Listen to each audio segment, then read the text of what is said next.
That heifer right there just don't even care.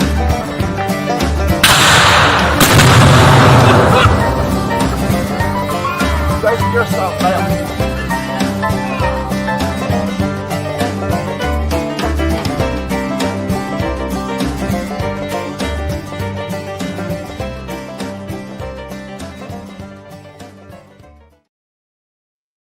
Ash, Hey, what do you say, folks? You're having another fine Sunday evening. Lord will us another one. Grateful for it. the brain's steaming trying to keep up with the chat. Yeah, some of y'all in here early. Hey, Miss Leona. See, Mr. Randy, what I was talking about yesterday about getting that first spot? You got to be ahead of Jack and Danae or either Grayson. That joker's slick.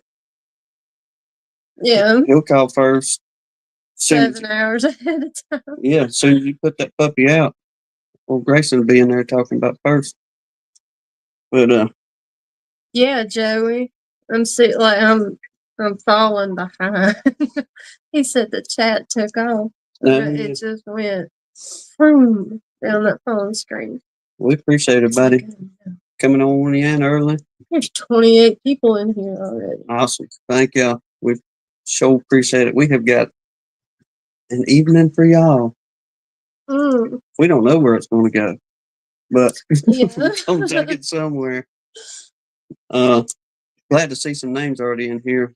I guess before I forget, Mr. David Hoskins, is it okay if we share the photo you sent the other day?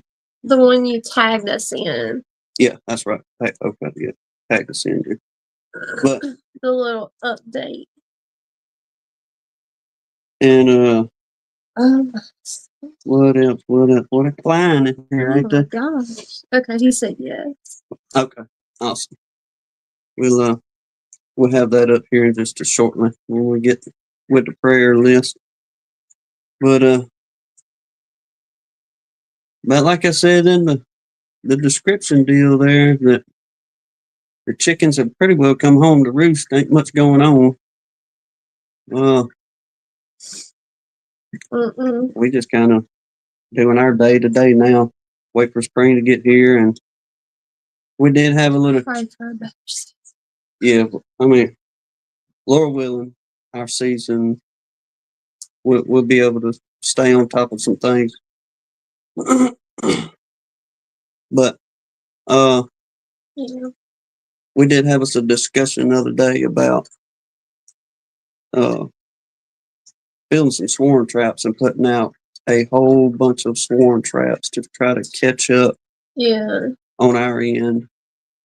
Now, we know we can go down there old Lance's house and do some splitting off what we've been helping him with down there. We got to redeem ourselves. Yes. That's what's in my mind. No, we gotta do this. Get another strong comeback. Yeah. Get back to those 18, 20 colonies, which is plenty for us. But more than plenty. That be the plan on our end, as far as if we have what we're going to do. I reckon, as far as season coming up, and like who was Mr. Mike Berry mentioned last night, Joey's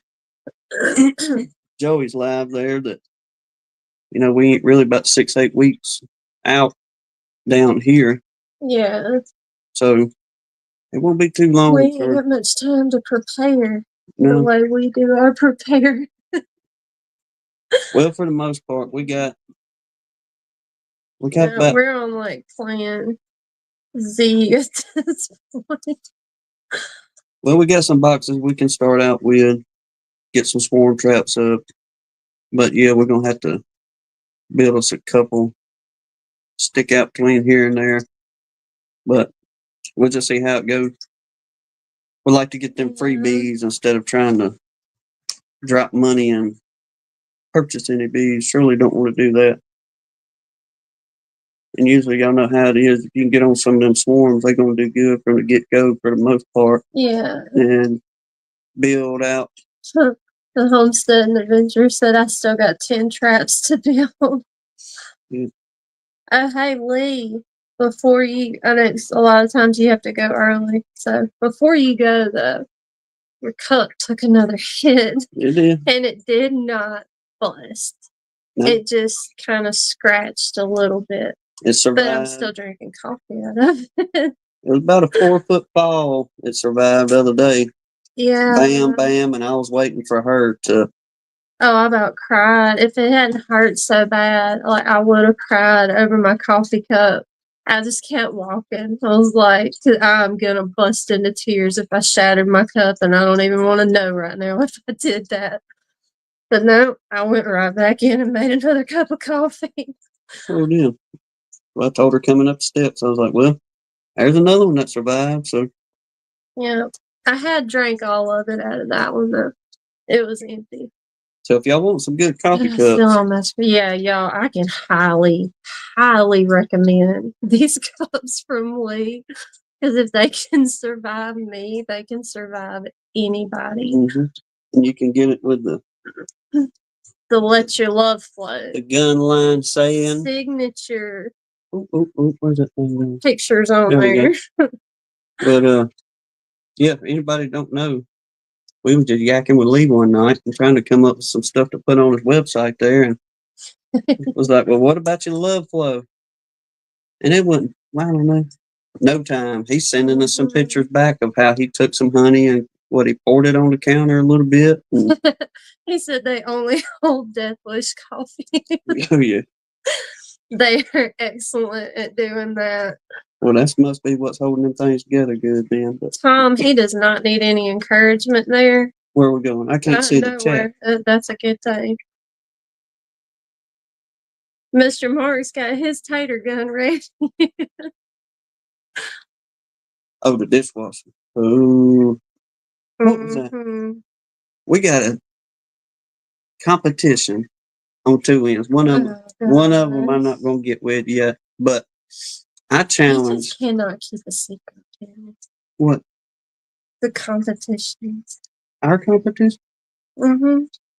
That what me and you talked about? Yeah. Oh, okay. I won't say nothing about that. Okay. That's what I thought you were going. I was like, wait. I was, but we'll do that. But I will say on this one that what about the sandwich making? Can I just leave Smith in there? Okay. No. Okay. We will be having a video. I don't know when. Probably the next time I make her mad, it's going to be the best time to make this video. But she looked at me the other day and she's like, "You want to make a sandwich making video?" I did not even say it like that at all. That would be I said it as a joke, like as a complete joke, because literally I was digging through another cookbook because I'd asked him like 15 things. What do you want for supper? You want this? You want this? Cringe. You want this? Okay, I'm out. You pick. Well, he wouldn't pick. So I'm digging through a cookbook, and we ended up just going to the dollar store and buying stuff to make sub sandwiches for supper. And I felt bad. Like, I honestly felt bad for not cooking a real meal. It was a sandwich. So, completely joking, I said, since we're going to get all fancy and toast the bread and melt the cheese on a sandwich, we should make a video on it. For the one of you. I made him a sandwich, Lee. And I even brought it to him in his chair with a smile on my face. We were both laughing at that point about sandwich making. No, Joey, when I ask what do you want for supper, it's a genuine question because I'm sick and tired of trying to think of something you want for supper. He said, when they're asking a question, it's not really a question. Well, I mean, I honestly, for her, I honestly was going, I don't know. That don't sound good. Then she's flipping through something else. And what about this? And I get distracted in some kind of cookie or something that they had in there. Then she's like, what about this? I'm like, no, I don't want that. So I told her, I said, just make some of them old hoagie sandwiches or whatever they call them. We can melt the cheese on it. Bam. Then we couldn't find hoagie buns, so we got fancy and bought Hawaiian hamburger buns. They still It was a disaster, even trying to just make sandwiches, y'all. Yeah. I just knew she'd been tired all week and didn't feel like fooling with no cooking. So I wasn't going to drive on her about, well, yeah, get in there and rattle some dishes and Yeah, let's have us a big old meal.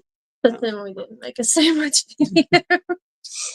But for the ones of you that may not know, sometime a while back, a couple of years ago, I've made a comment about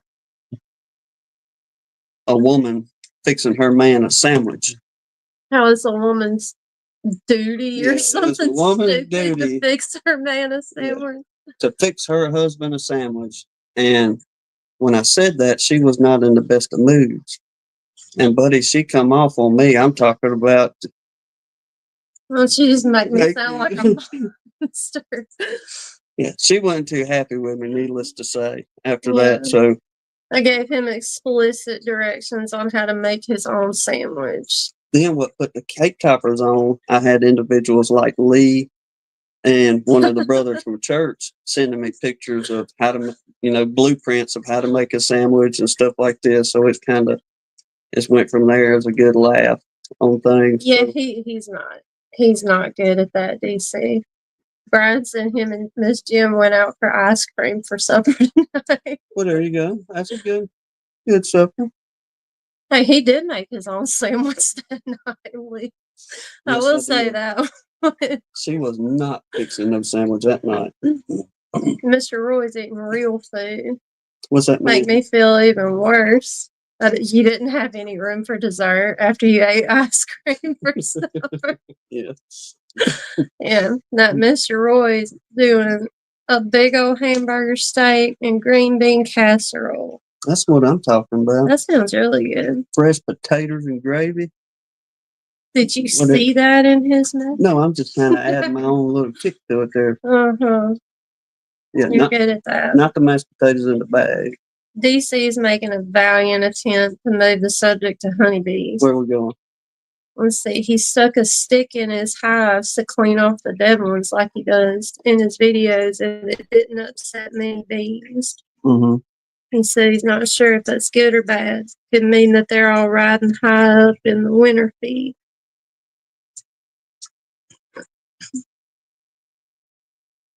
I hope that's the case, DC. Or was it too cold for them to want to come out and attack it? I know they've been looking at the weather, they've been having a whole bunch of rain over that way. I don't know if they just didn't want to put the effort into fighting it. Yeah, y'all been getting some kind of cool weather. I know you ain't been, I don't know this for sure, but from what I've been seeing, I don't think they've been getting like snow and things like that, but just DC cold weather and rain. Yeah. But yeah, Lord willing, they all just snuggled up in there, and they don't want to move like us. Whenever you get nice and warm under a blanket, you don't want to move from that thing. Poor DC. His emojis.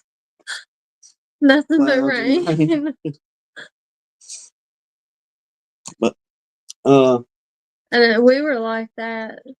Last week we had like 3 days of like miserable cold rain. Yeah. It was, or I was over it. I was so tired of that cold rain. But now it's turned off a little bit warmer. Yeah, it's been nice. It's been high 60s, low 70s during the daytime, high 50s at night. Mm-hmm. We'll be this way for the Tuesday or Wednesday and kind of start moseying back down for a minute. Mr. Roy said I snowshoed back to the out yard and knocked on some hives just to get my bee fixed. Yeah, DC said it's been raining for 3 weeks. Wait a minute, you said snowshoes. Yeah, he said I snowshoed back to the out yard and knocked on some hives just to get my bee fixed. Is that them tennis racket things you put on your feet? I Okay. doubt they're tennis rackets, Or but in your resemble. mind, that's Yeah. what it is. Yeah. Yeah. That'd be something. Hmm. Yeah, I'd be like a duck out of water walking and some things like Yeah, that. you Waddling around. There's all kind of interesting things I'm learning about the North. You Mm. got the snowshoes. You got snow. You got snow. Salt. Mhm. I mean, I knew they put it on the highway, but I figured it was like big old chunks. I mean, not chunks, but good sized pieces of salt. Throw out chunks Yeah. of salt. Not like what you would shake out of your salt shaker kind of thing is what I'm in my mind. But yeah, y'all just tell me about it. Danae keeps sending me pictures because I'm never gonna get to see the snow. Well, she had mentioned what was a message the other day. They ain't even had no snow. They was in. Not serious snow. She said they had some dustings. But it's about the 40s or so up there, and No, she posted a Wyoming, picture something. the other day talking about 7 degrees. Mm-mm. I was like, no. No, I'm with you. Well, What it? you've been writing down beekeeping news for an hour. I know. I got a few things. I was DC is pulling a Forrest Gump with snow they got this and they got that. snowmobile, snow skis, snow jacket, snowman. I'm digging it, DC. I'd love to make a snowman this year. What was our little snowman we made out there on the porch before I built steps? Well, I built it out of ice. It wasn't It snow. was an ice man and a snowman. Then I stuck some 8-penny ring shank hot dip galvanized babies in there. Give it some little arms. 45 minutes later, the thing It was was gone. it was a puddle on the It just porch. crushed my dreams of having a snowman out there. Couldn't care less about having Yeah. a snowman out there. You want to tell them about the Todd if you're out here? Well, I ain't got a Walmart story for you, but I got a dollar store. God, we still haven't been in Walmart. It's been like the best 3-week run in a while. Mm-hmm. But when it was raining the other day, we needed some stuff from the store.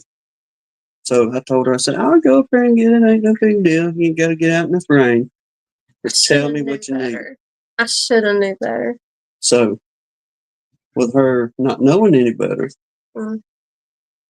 I picked up what was on the list.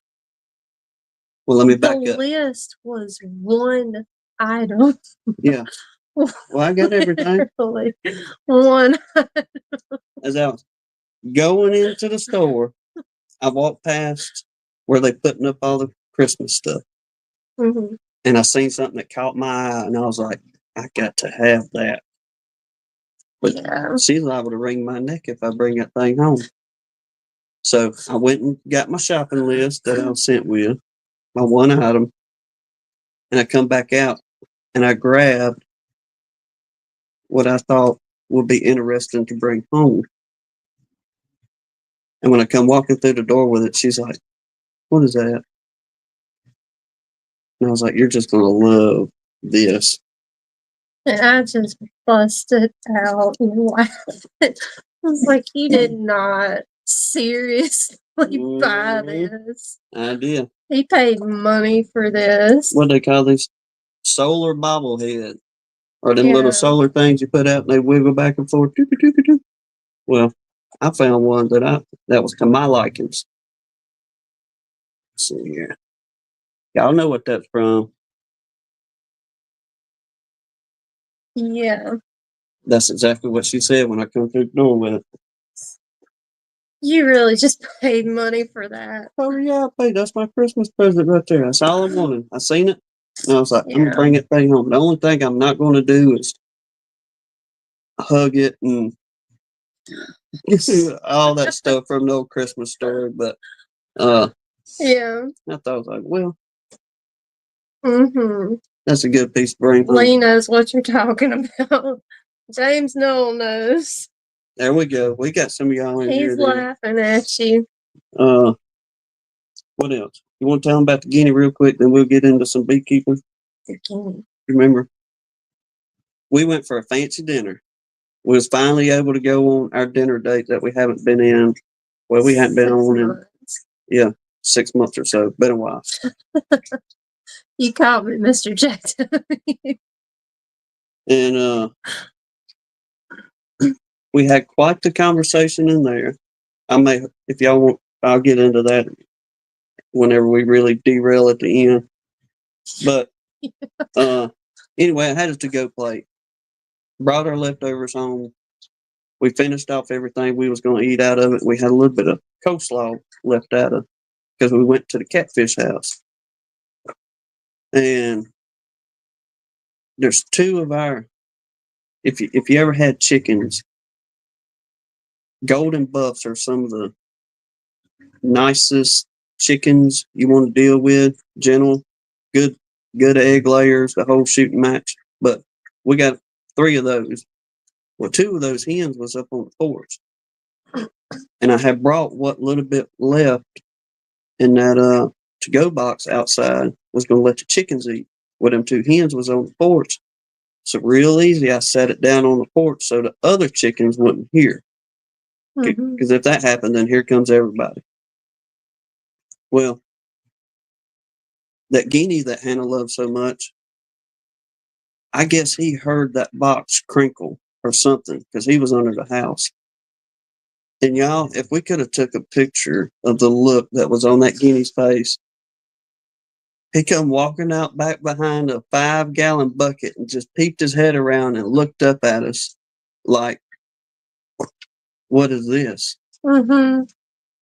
Then it wasn't 2 seconds later, he went to squawking and screaming and carrying on. And basically what he was doing is calling all the chickens up the hill, telling them, hey, they set some food out. He was having him a dirty Steve meltdown. Yeah. If you ever seen Young Guns, you know about old Dirty Steve and how he has that meltdown, as he says. But I guess it's hard not being, it's one of them you'd had to been here, but just the visual and that look on that guinea's face of like, you sorry jokers. Then he went to chirping and carrying on.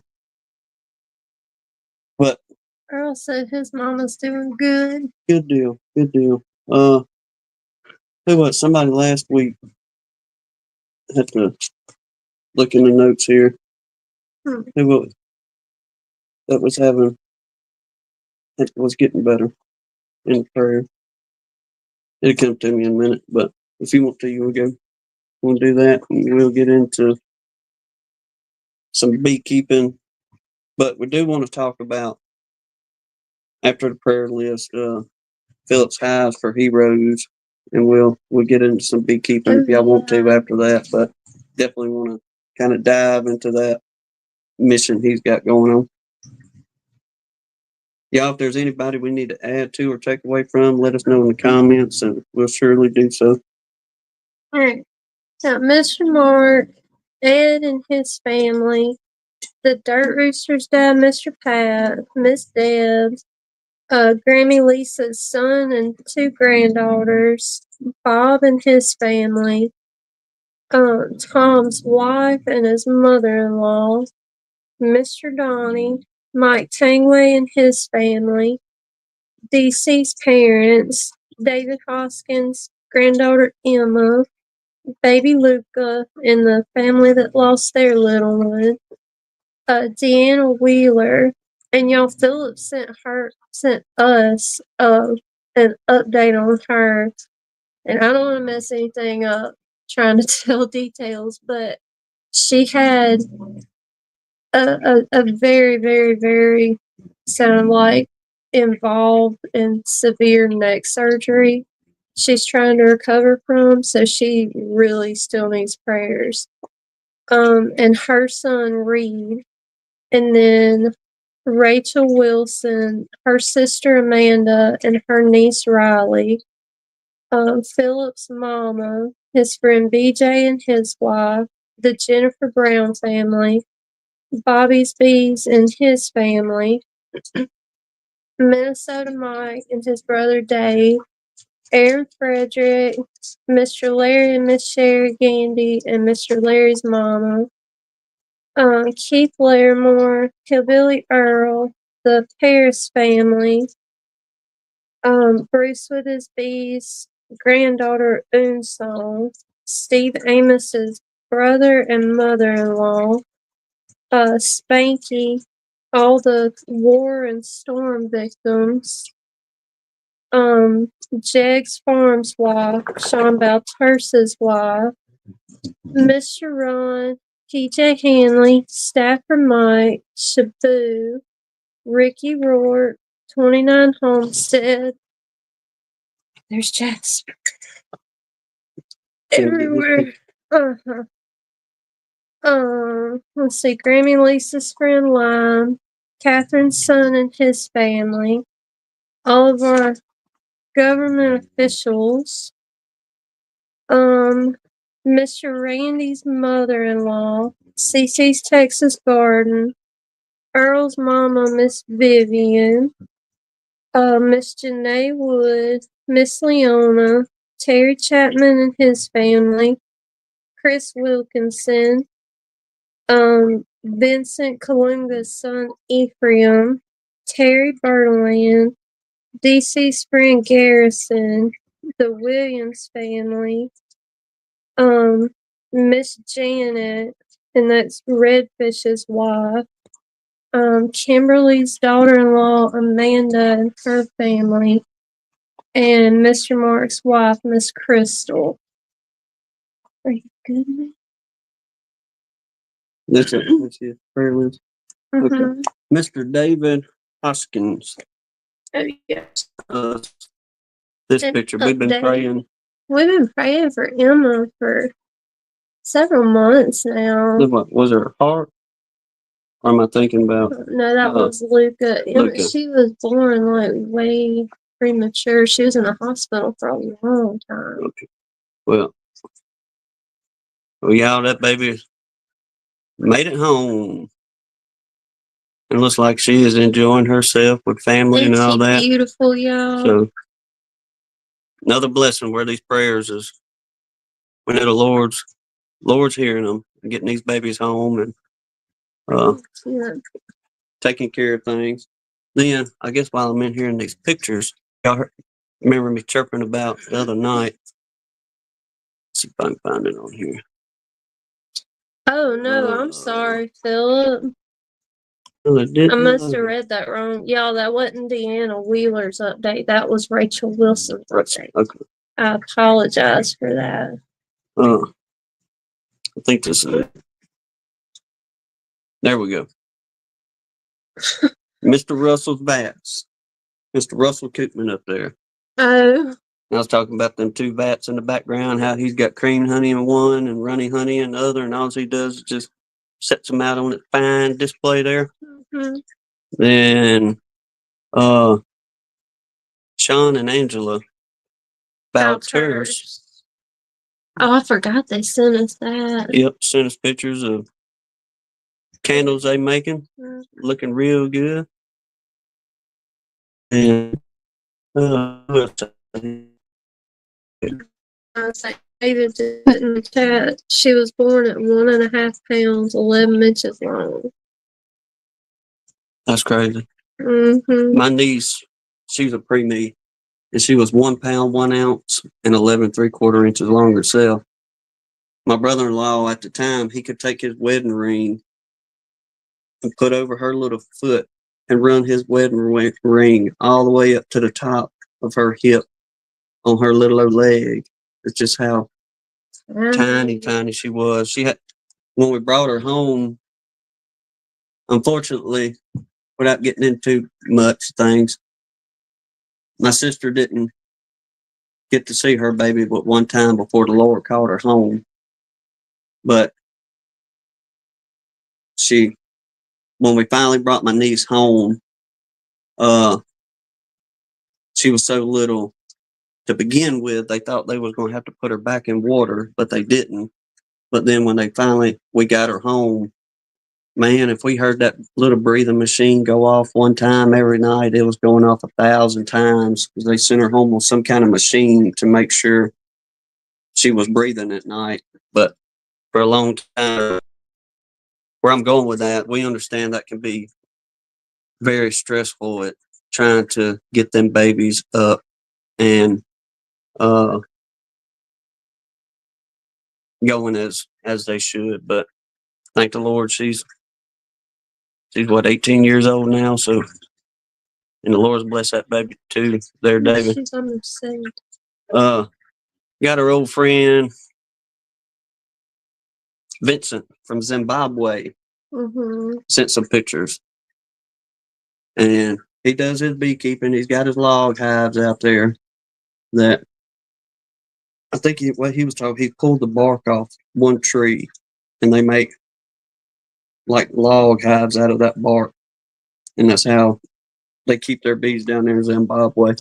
But I thought this was pretty interesting. We go to our rivers and we see ducks and geese, and down here for most of us along the coast and what have you, we got the gators in the water, and that's the biggest thing we got to worry about. Sea chickens. Yeah, and sea chickens flying everywhere. But I know it's probably going to be hard to tell on the deal here. But this man, his backyard. Yeah, that's pretty close to where he's at. But that man's got hippos in the river where they at. I thought that was pretty cool, old Vincent, keeping bees with hippos out there in the water. What was my other one here? Oh, this guy.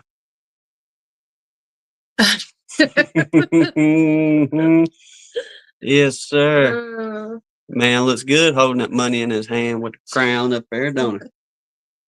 I thought that was a phone. No, that's him holding that money. I thought it was a phone.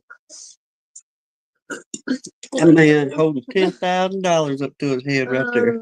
A funny money. But I guess Philip's in here. Let me chit chat up in case somebody wants to talk to you.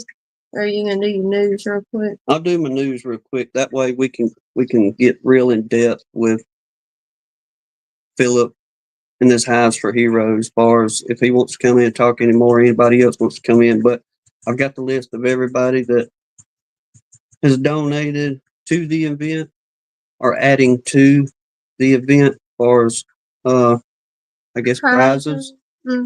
So that way I can just promise through all this good stuff. Lee said, Philip, when you get done taking pics with my money, just send it back to me. You changed the picture? I don't know what happened. My thing done right on its own somehow. You sure you didn't hit buttons? I did. Yeah. Let's see. What time is? Where are we at? 34 minutes. Well, we get to. If I get to being at an hour, let me know. Or you'll get there.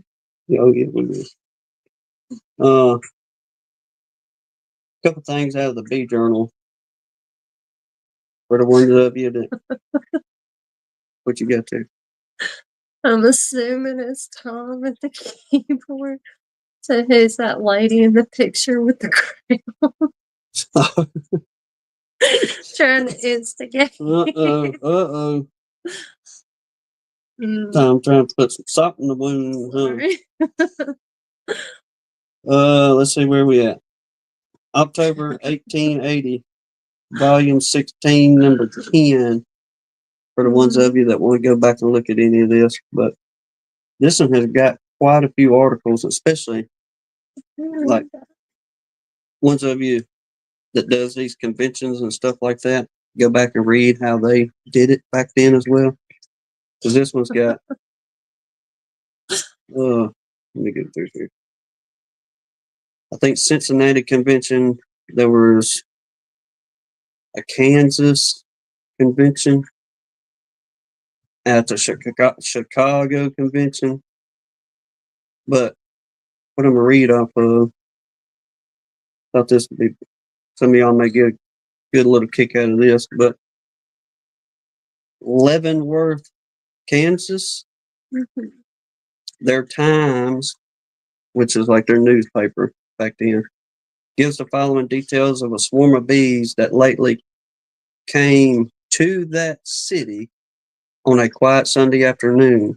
The Times says when the Chicago, Rock Island, and Pacific Railroad, it came to an undercloud, a large swarm of bees settling on the top of the car while near Beverly. Anybody may know where this is. Near Beverly in Missouri, took deck passage for Kansas, and the fears of from the conductor and the other men on the train of the bee stinging, rebuke prevented any attempt to put the dead heads off. It's funny how they wrote things back then, Yeah. like their wordage. Yeah, I'm not stumbling on words. It's just what it's saying here. But the attempt to put the dead heads off. When the car arrived here, police officer McCart was appraised of the fact that he could take in a number of prisoners if he would visit the car. They didn't even tell this dude they got a bunch of bees. He just says, I got prisoners. If you come get them, you can get the money. Oh, yeah, exactly what they done. So they get police officer McCart was appraised of the fact of that he could take in a number of prisoners if he would visit the car. He went to investigate and finding the bees snugly, what was the word you said? Ensconced on their novel abiding place, proceeded to effort their capture by coaxing them into an empty keg. He succeeded in catching the entire swarm, taking more prisoners than he would have at any time while he was on the force. He says they are doing well. Well, Yeah. you can thank the Pacific, whoever it was, Railroad. What was that again? Well, anyhow, where am I going? Whatever else I was going to fly through real quick. Oh, yeah. All right. The display of bee furniture. And this guy was writing a deal about he received a copy of the Lexington, Kentucky Daily transcript containing the following notice of the exhibit made by Williamson and Brother at the fair. And it goes on talking about, pretty much the same thing everybody's talking about nowadays. You got you a fine little setup. Oh, like setting up a booth at the market or something. Yeah, kind of like their version of Nappy back then is what it is. And one fella's going through and he's talking about feeders and smokers and gloves, honey jars, and etc. of different makes and styles of the above articles to suit the fancy of all. Their beauty display of honey was greatly admired. And look, Philip's already doing that. He's building shelves for the knobby up there. But he says the greatest novelty in their display is perhaps the queen hatching nursery for raising queen bees by steam. Yes. It is a square box with an inside tin box with double walls and a space between all around, in which is placed water heated by lamps below. The thermometer is kept about 100 degrees Fahrenheit.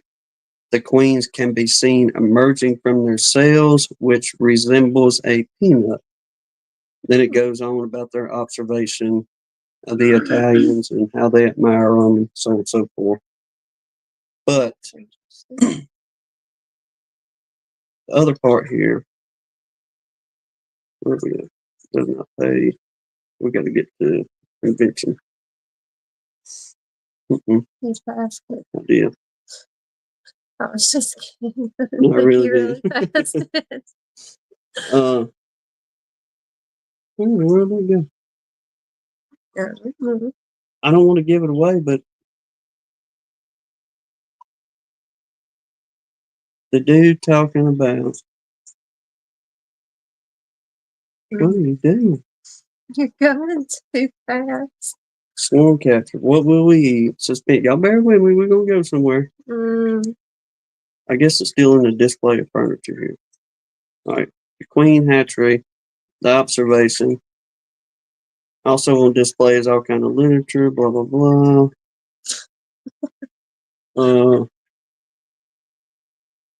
Anyway, I can't find it. Are you serious? Yeah. But. So what's the end? You can't just leave it hanging. The honey extractor. They was raving and oohing and on about how Major V. Harushka. I don't know that one. I'm assuming that's his name. It says before. I guess that's the dude that invented the extractor, the centrifugal force extractor. I doubt he invented centrifugal.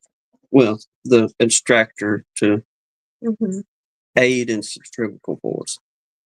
But before then, apparently up in the North Country in New York and somewhere else up there, they would get their honey and it would be called the so-called Cuba honey. But said it flooded the U.S. markets and included it was produced. Okay, it flooded the U.S. markets. I can't on this because I was jotting down so fast. But in West India, they would get honey, wild honey, out of different trees and stuff like that out there. Well, what they would do is they would have it shipped over here. But during the extraction process of the honey, whenever they squeezed all the honey out of the cells back then, thinking this is around 1860s when all this is going on. But whatever was extracted and put into a barrel never really was sifted through or strained. So whenever it got from West India all the way over here to the new land, that it would have bee bread in it, which you're going to get that. You're going to get pollen in your honey nowadays anyway. But they said one of the biggest complaints was oftentimes you would find every stage of larvae and sometimes bee in the honeys.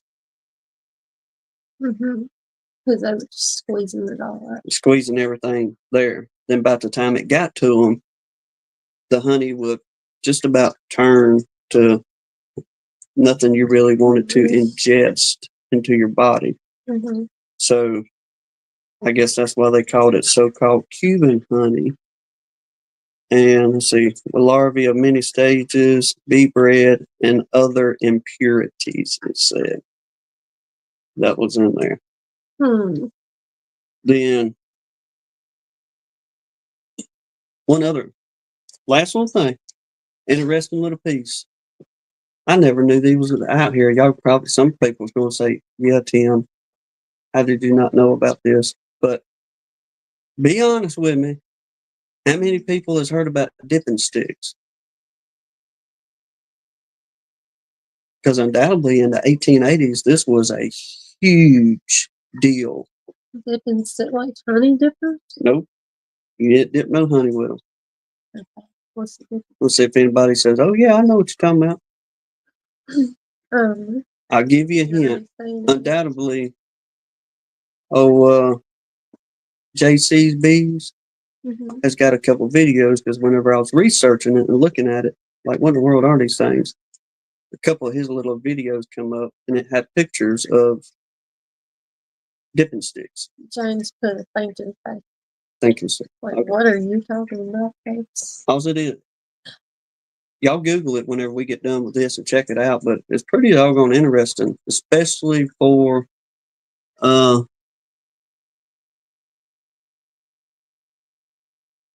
yes, sir.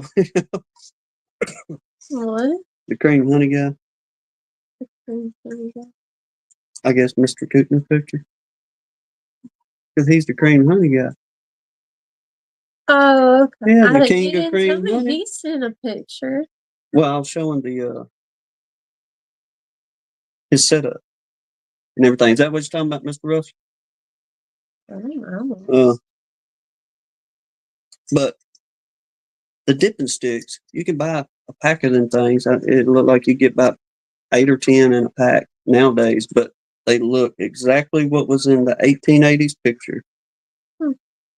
But you take that little stick, and undoubtedly, y'all correct me if I'm wrong, but from what I was gathering about it, it kind of comes down beveled a little bit on the end. I think they said the tip of it is like 5/16 of an inch by the time you get down to the end of it. Mhm. All right. Then you got another spot on the end that's the other end that's pretty well the same way. But what it looked like you done is you would just barely with the tip of that stick dip it down into some warmed up honey. I mean, not honey, wax. Mhm. All right, so you're melting wax to make candles. All right, you got your wax melted down to where it's a liquid. Mhm. You would just wet the tip of that deal a little bit, Mhm. and you dip it down in that wax. And what it would do, it will create a queen cup, a wax queen You cup. were telling me about that. So back in the old days, they didn't have plastic cups to put their grafting on and this and that, blah, blah, blah. They would take that little dipping stick, boom, boom, dip it once or twice, or about twice down in there, I think is what they said, and they would make that queen cup. Mhm. Then, whenever they got ready to set them up, He knows what you're talking about. He just got that. they'd line them across the frame. You were telling me that. I can't believe I didn't remember So that. I thought that was pretty doggone interesting. And here's a brain teaser in my head. Do you think they'll build out better off of that wax versus they would plastic? She saw a video of a guy using a pencil. That'll probably work too. But it's pretty neat. Any of y'all may be interested in doing your queen grafting or something like that, something to tinker with. Check out them dipping sticks. Joey remembers that. The picture it showed in the 1880s, they had a long bar, and they had drilled holes, and they put them dipping sticks. There was probably like 15 of them on this one bar. So all they'd have to do is just boom, boom, and you'd have 10 at one time. Yeah. Pull them off, set them down. Mr. Randy Keep on. said he thinks that Tennessee Tim done that too. There we go. All right. There we go. Shane said, I made queen cups with a 1/4-inch dowel. It worked okay, but I found too much time. It was worth buying instead for me. That would be the only thing nowadays. Yeah. Is it worth the time to do something like that? It'd be a cool experience. Be something to do with the kids or something along those lines. If y'all want a family get to, get the kids involved kind of thing. I'm just thinking, can you see turning our kids loose? Oh, Lord. It would be a mess all over the place. It would. In a controlled environment with the kids. Very controlled environment. But, yeah, let me open up the chat now. That way, if Philip comes in, because I got something for all the bee chatters. Let's see. Let me start with Sunday. Gunline bees, Grayson, Bob on Tuesday. You got Brian, Bruce, and Greg Wednesday. Thursday, we got Ricky. Friday, you got Charlie. Saturday's Joey. Now, all right. So I've already challenged Ricky, but I want to challenge the rest of the bunch in the beekeeping community and the live chats to see which live chat can raise the most, if you will, for the Hives for Heroes. I mean, none of the money's going. there's some really cool prizes up for grabs now. Yeah. So, there's a challenge. I think See Ricky what we can do. said challenge is accepted, I believe. And like I say, I challenge the rest of you now. I think the only one that I probably couldn't challenge is Joey because it'll be on his live next Saturday. So yeah, I guess too late. unfortunately have to not And challenge Mr. him on J. that. But said he's made the little picking sticks. They work good. Mr. J did? Mm-hmm. All right. Should have known he tried it. But let me put this in here. You forgot already. I did.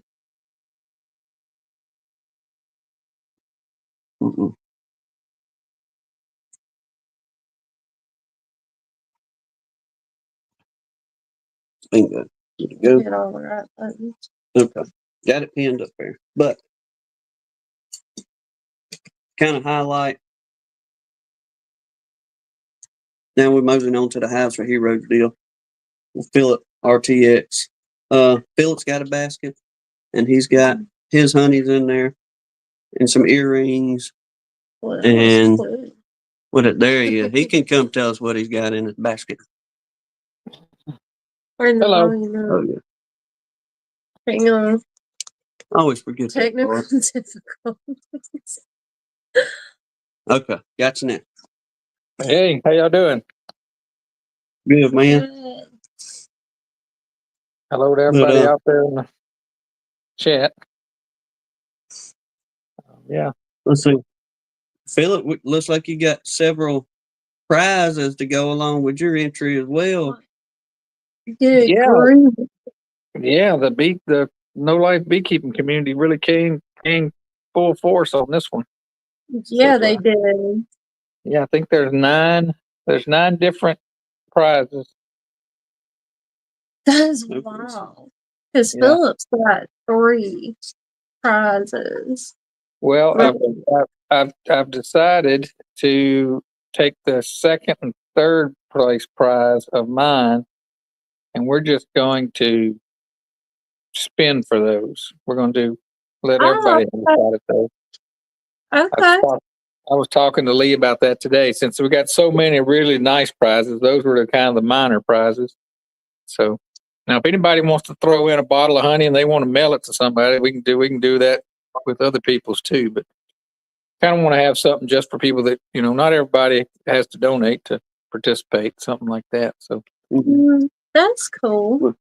So far from what we've got jotted down, and a couple of them added to the comments on our little community deal, but you got Carl. He's got some honey and cream honey, I believe. Then Tom and Melissa, they got some of their bourbon barrel honey, and I think it said spring honey. And they put like a candle. Yeah, there's a couple other things in there. Mr. Mark Miller gonna be giving 2 queens away, but they'll be 2 mated queens, but they'll be available in May. Right. Brian and Jen at Flower Street, cream honey sampler. West Cliff. Hold on a second. No, that's not a sampler. That's his full jars of creamed honey. That's 5 regular sized jars. Okay. That's what it meant, like sampler flavor. Oh cream yeah, honey, all multiple. different kinds. Yeah.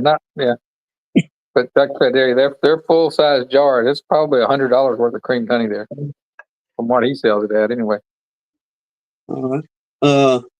West Cliff got the No Lifers hat and cup. Right. Forgot about that.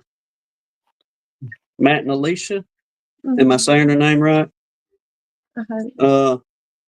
He said, let's see, 50 pounds of fondant and some honey to go along with it.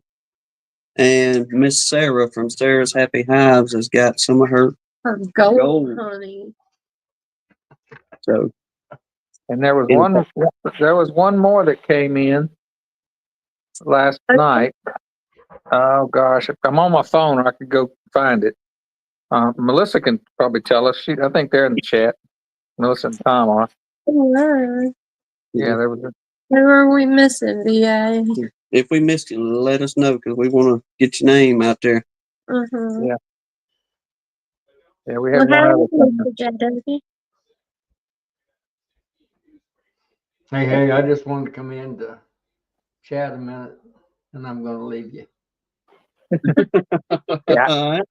I'm not gonna be here long either because I'm sitting here kind of falling asleep because I got up too early this morning. I stayed up late on Joey's chat last night. We was pretty late on that one, Uh-huh. but You're not the only one falling asleep. yeah, we're doing pretty good. We're at I think $540 something right now. Collect. Wow. Yeah, it's doing really good. Yeah. Awesome. Looking forward to seeing them final numbers and knowing it's going to a good cause there. Have Yeah. you heard from me, Philip? You got mine? I got yours, JW. Okay. It felt a little bit warm, but I got it. It probably is hot. That's okay, but don't go through. All right, I'll give you a good one. Just like Okay, okay. Appreciate that.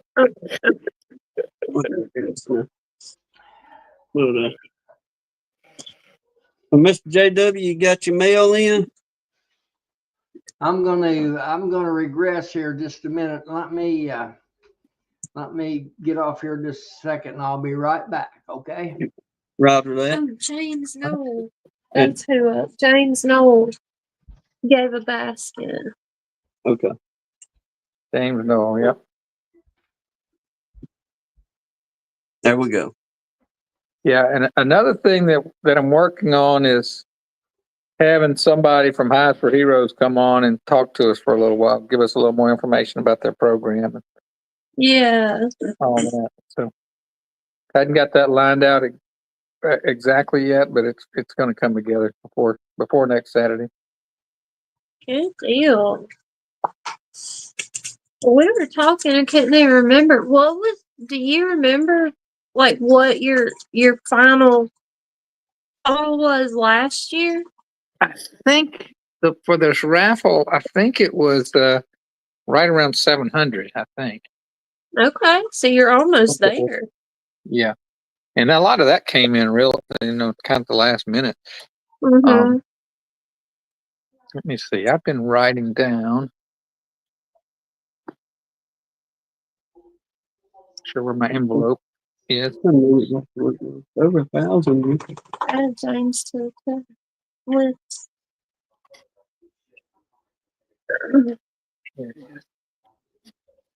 Blair Okay. was confusing everybody. I'm just Yeah, gonna some of different colors. I'm just gonna count. I'm just gonna count how many that I know that I know are no lifers here. So let's see. 1, 2, 3, 4, 5, 6, 7, 8, 10.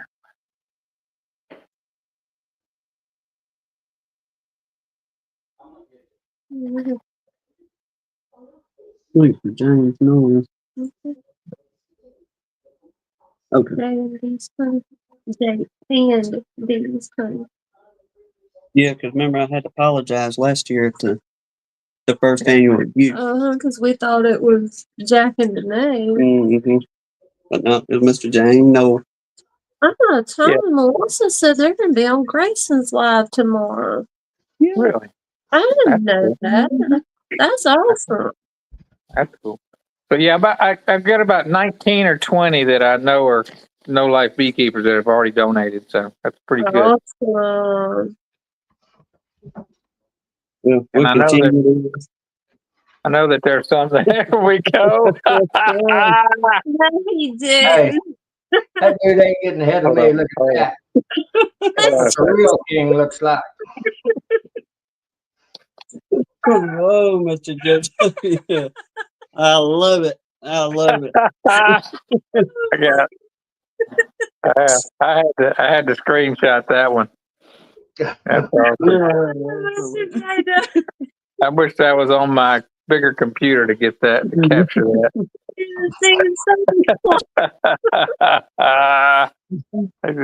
Yeah, I apologize you for griping at you for being red. You finally found the right queen, the whole big I time thought, queen. I thought for sure that, Russell Koopman, you and Philip. I'll tell you what.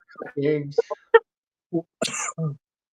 get the rope and the whole work. You get to be the king stud. Not everybody can pull that off. Oh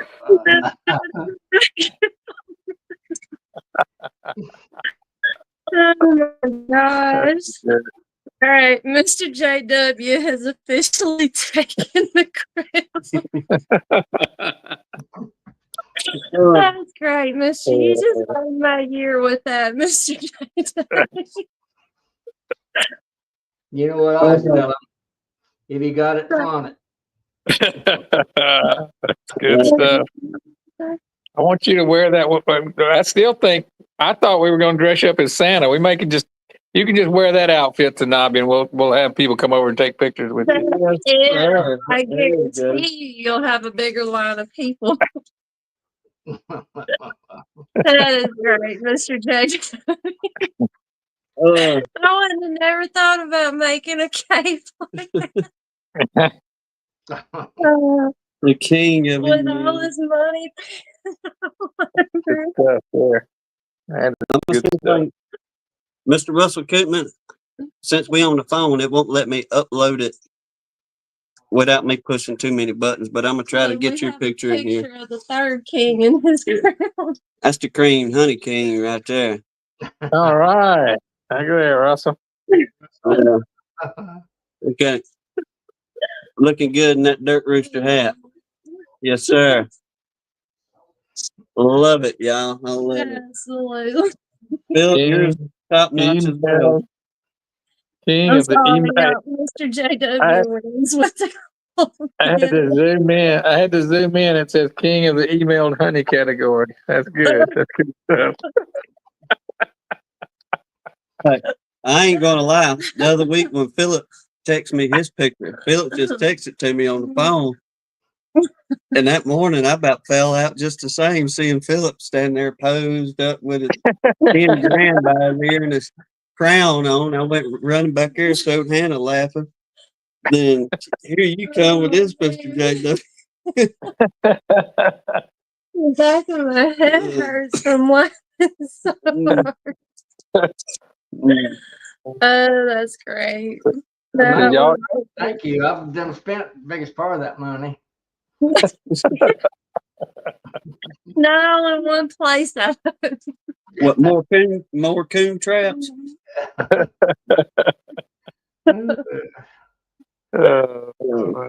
made my night, Mr. JW. If nothing, we don't get nothing else out of this, then this made my evening for Even sure. James said that's the best laugh I've had in a long time. DC said he bet you caused a lot of trouble when you was a kid, Mr. JW. Well, maybe. And maybe not. What do you mean when I was a kid? Yeah, you kind of grown up. I'm gonna tell you, I am getting hot with this robe on. I bet you. Oh, mercy. Oh my gosh, that was good. Yeah. I had to run all over Walmart to find a bright red towel to $100 bill. So When did you point at the cameras, Mr. JW, when you went in? Oh gosh. I don't know if Todd's still in here, but he said earlier he had a Walmart story. Who's it, Todd? Yeah. Uh-oh. Yeah, tell me about it. You ain't got to stay long. Darren said that might be the most memorable moment of No Life Chats. Yeah. That was great, Mr. well, Well, I'm gonna get off here and quit acting silly, but I just got to get back to your business. But I wanted to show Philip he wasn't the only king in town. Man, I've been outdone. I know when I beat. Oh, man. Thank you so much, Mr. JW. Yes. Hey, we got what we need to do, JW. When we get to the expo, we need to have some of them stick horses, and we'll do a jousting with our stick horses. Well, that video footage, y'all. Oh gosh. I'm gonna have to do like I'm gonna have to go back after the show and screenshot that picture there. Laymore said he thought you ripped down the shower curtain. I got this box in the mail. I said, what in God's name could that be? You know, I have a new crown and a whole wad of $100 bills. Yes. Careful with them things now. Oh god. Great. That's great. Oh man. Yeah, I'm gonna back off here and let you do your business. I'll be back in a minute. All right, Mr. JW. Man. Take care. If this is your first time, I'm sorry. yeah, we're sorry. But this happens all the time. Yeah.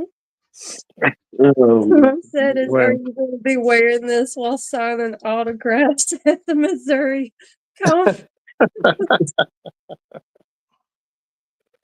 I bet you he would have a line of photos.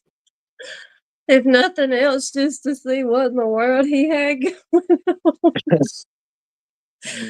Oh my gosh, that was hilarious. yes, I My needed that head very much. hurts from laughing so hard.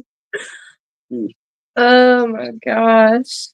That James said for y'all to do the stick horses and the lightsabers.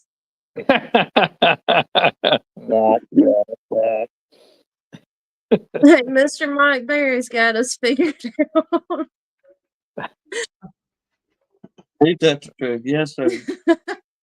Now, Larimore, we put King of the Emailed Honey on his crown.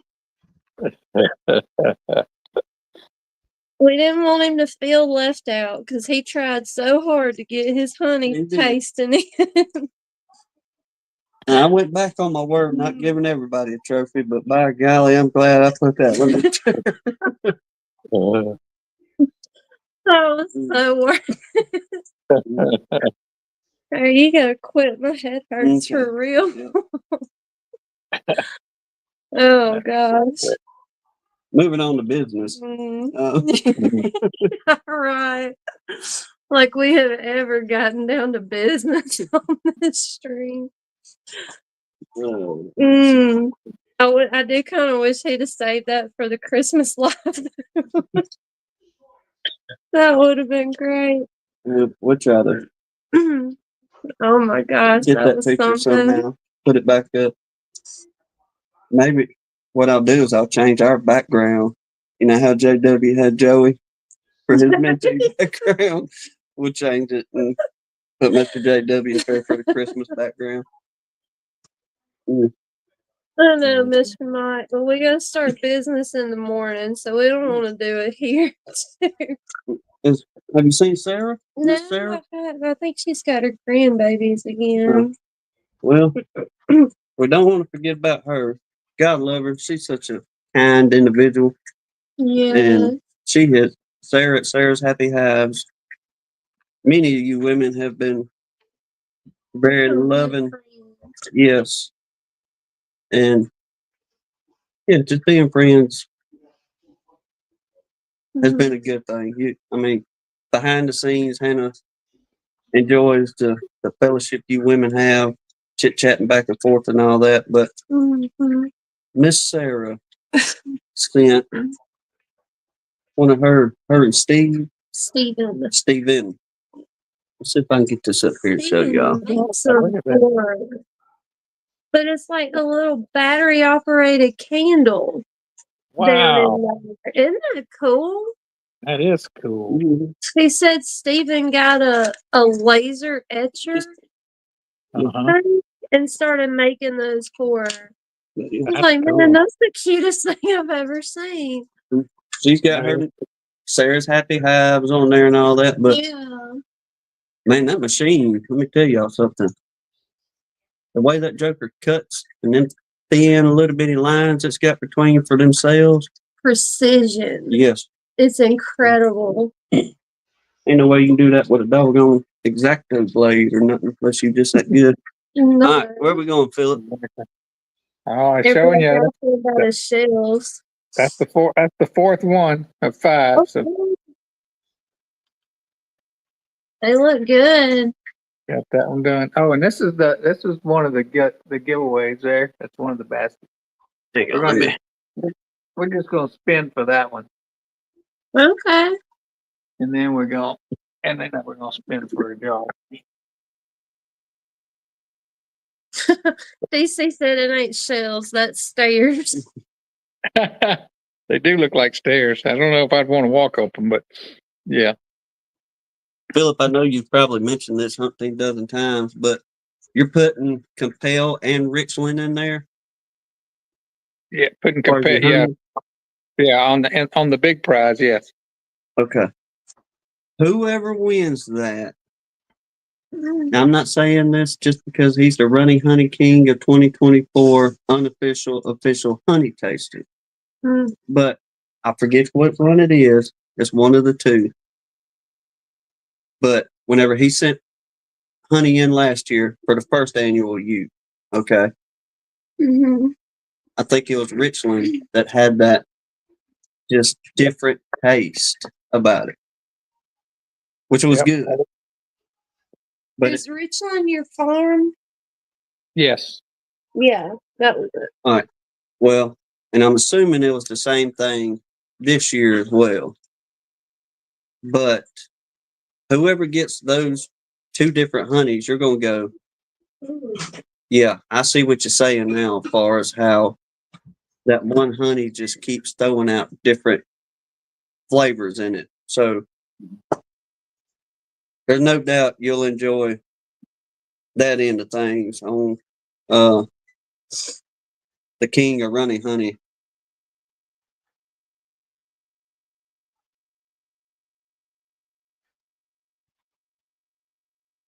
Mm-mm.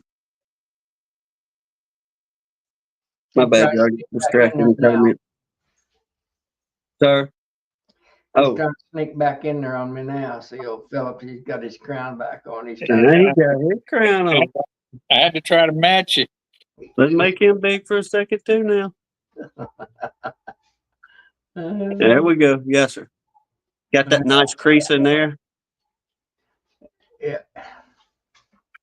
If I don't tear mine up, I'll bring it to my. If I don't tear mine up, I'll break it down to Nobby and we can have some fun, maybe. Okay. Yeah, I'll try to bring it back down too.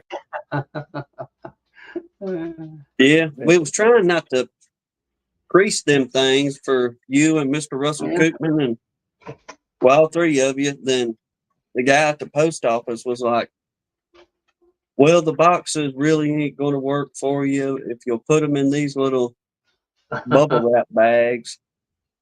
Then I was like, well, then we have to fold the crowns over and we really won't do that. And he's like, well, it's about $10 or $12 more to buy their box and to have it shipped. Just because he said it takes up more room in the mail carrier's vehicle. So they're going to stick it to you on that. Well, I think the postage price on that box you sent me, that's crazy. You know, that's, Yeah, it was a little high. Yeah. Do you use pirate ship, Tim? Mhm. No, we just sent that from post office there. Post Yeah, office. you ought to go ahead and download pirate ship because it's about it's almost half that usually with stuff like that. Oh, really? Yeah, they'll put the regular price and they'll put the price they're charging. Yeah, it's a huge discount. Yeah, because like them boxes we got, I done went in there and whatever the post office had, I done started putting their boxes together. Yeah. And dude's Yeah, like, well, oh, well, they're $8 a piece for a box. And Yeah. like, do what? It stuff got here in good shape. Let me show you this. I mean, their rooster cap didn't get crushed at all. See, it's in perfect shape. Okay, good deal. I was No worried problem at that all. they was going to be smashed to where and back, and I was like, man, No, it wasn't. I think it must have Good trapped deal. some air in there or something. My box is perfect too. It wasn't smashed or anything, and there wasn't anything in it but that little crown and that little bundle of $100 bills. But like I said, Yeah. I pretty well spent all that. So I done pretty well spent that. He's giving it out with change. He's getting a $300 bill with every jar of honey out of his table at the front. There's what you do, Mr. JW. Stick a couple of them out for that clown that tries to come back by. That's a good thought. I will do that, believe it or not. Uh-huh. Don't worry about leaving change. Just take it with you. Yeah, just take it all. Uh, mm. Yeah. All right, good deal, Mr. Russell. Glad you've made it good shape too. Well, you got two legits and a phony, on your contest, so I can tell. Well, I think from here on out, Mr. JW, you'll always be the email entry, and you'll have that winning spot every year from here on out. That y'all want to do that. I'm gonna quit. I'm gonna quit griping about you not sampling my honey now since I got my crown for my money. So I told you we got I'm happy. I'm finally happy. I'm gonna quit griping. Oh no. Good stuff.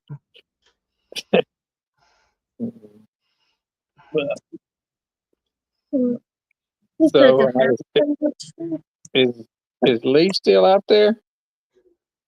I haven't seen him in a minute. Depends I on, ain't even say bye yet. may depend on where he's working tomorrow or not. Larimore, if we were still real beekeepers, I could answer that question for you.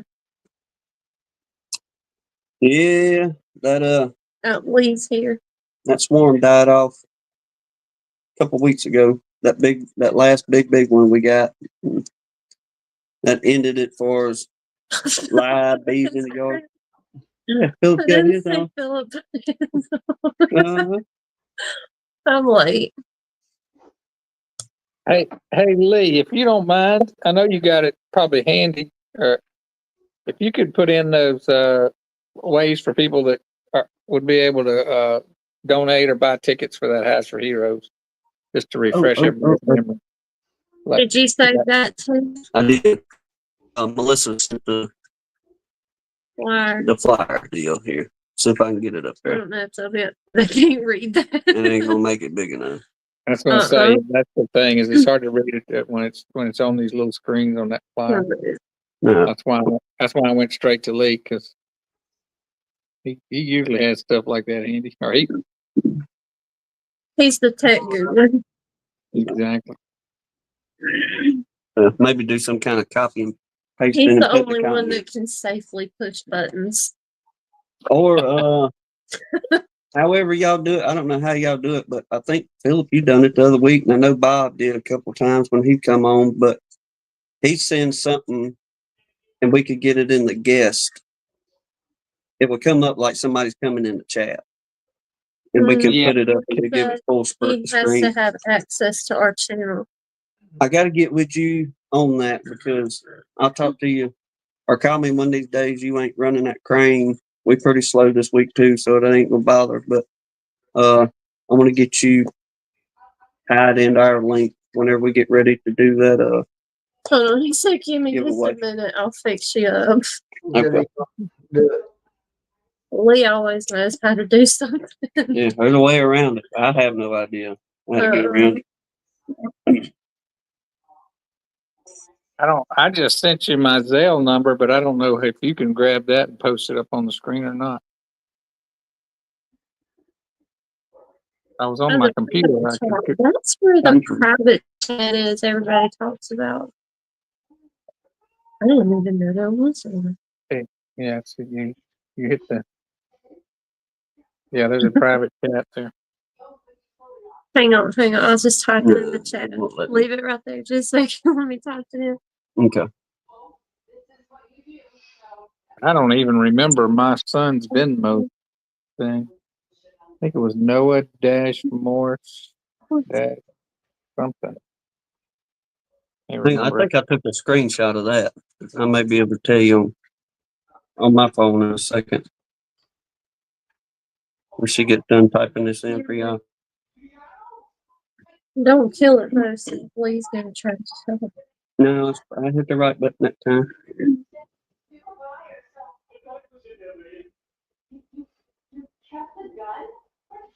There we go.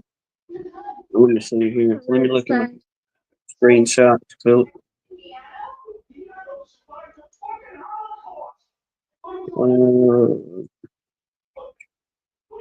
Which button did he put? Yeah.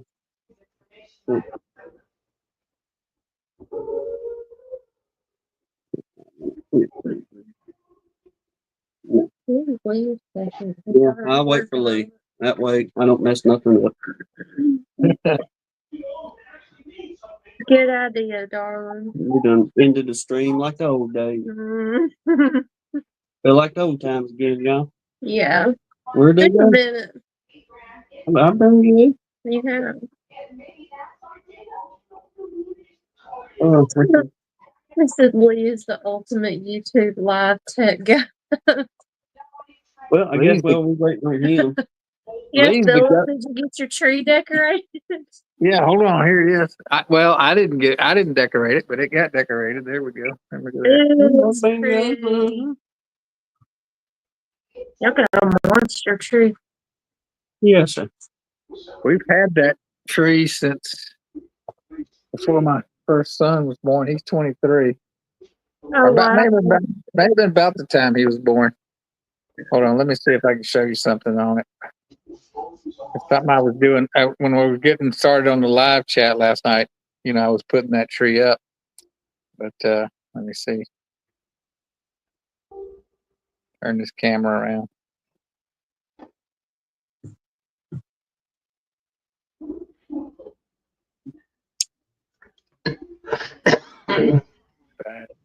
I wouldn't be afraid to lose y'all. I'd show you. Or go Hey, plug up. not Randy. All right, let's see. So some of the limbs have got broken off from the center post. So let me see if I can show you this.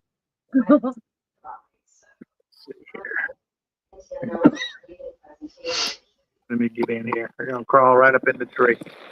Look at that little patch job right there. There we go. Nobody will know about it. You shouldn't have told on yourself, Philip. Hey, a That's little the green spray paint. Fix that baby right on up. That's the Boy Scout. That's the Boy Scout in me there, man. Getting that thing repaired. That's a scout. That's a scout is thrifty right there. Well, it worked. You can't see it from Alabama. That's right. Good stuff.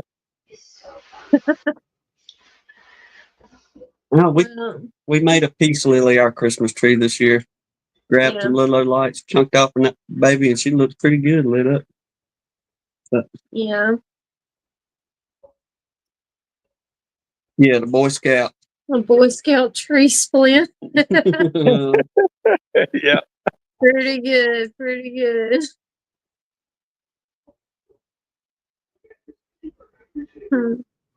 Use your Boy Scout or your old MacGyver skills there. Yeah. Whichever one you got.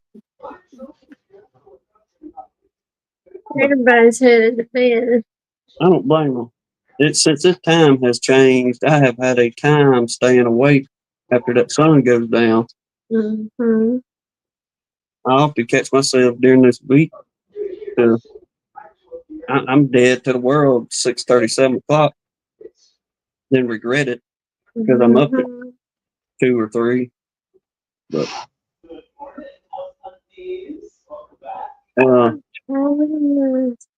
Philip, we was jawing a little bit early on about us making some swarm traps.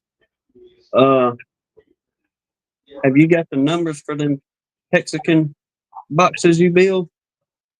I can send them to you. I'll send them to you.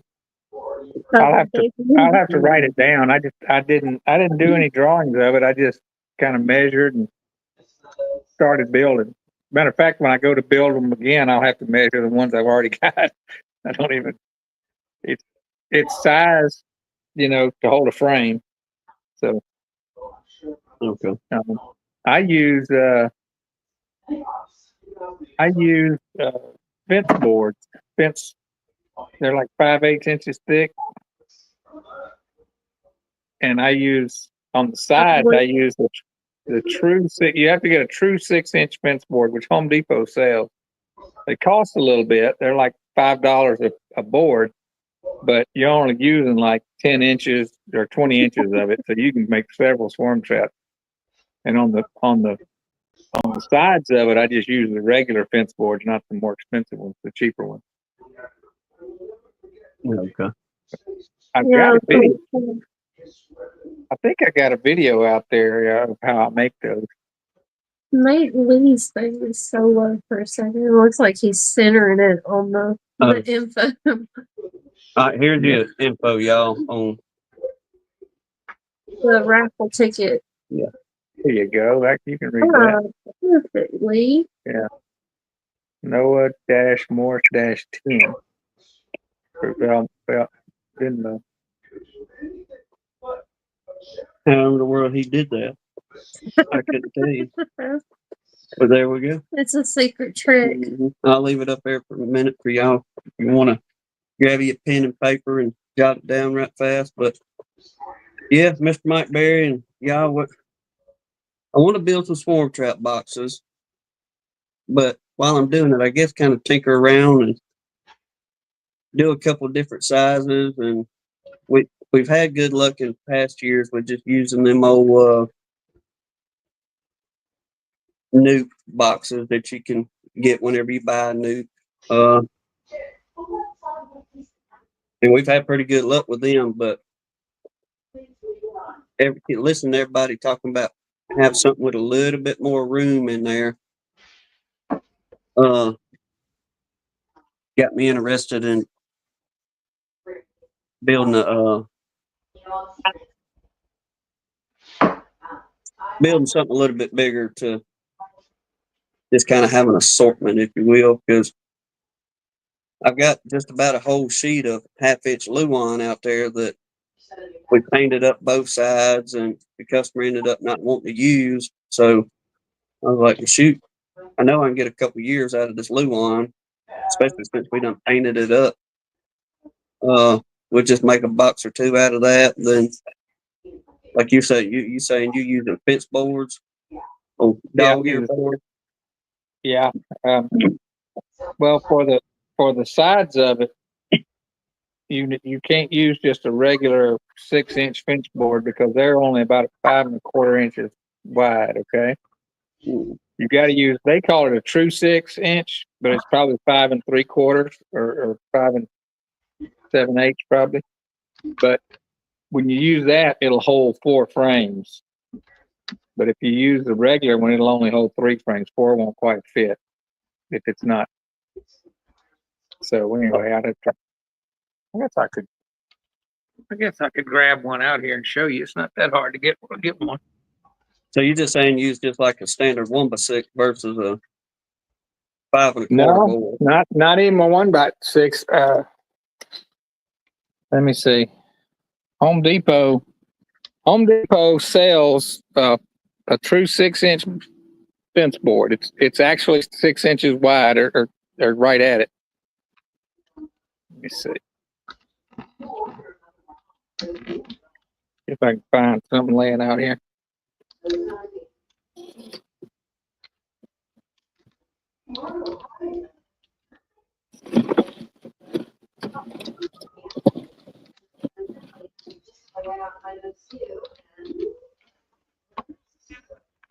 This is right.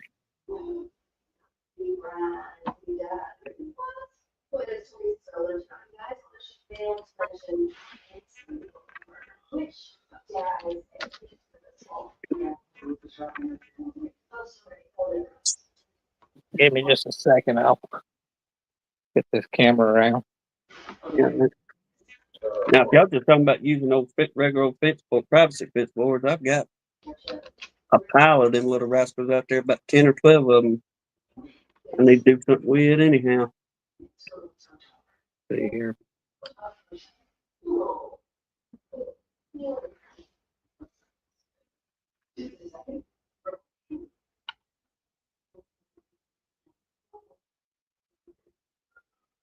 All right.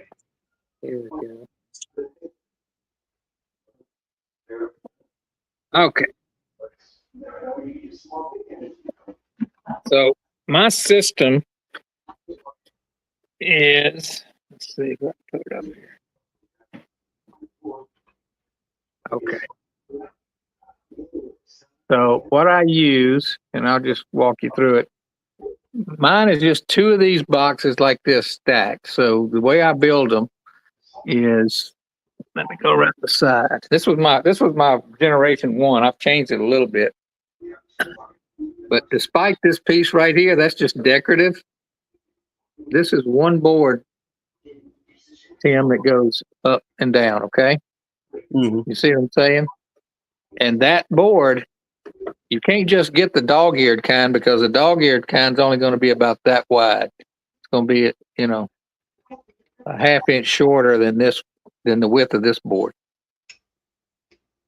But if you have a Home Depot near you, or maybe even a Lowe's, just measure it. The more expensive fence boards, they're like, I don't know, like $5 a piece.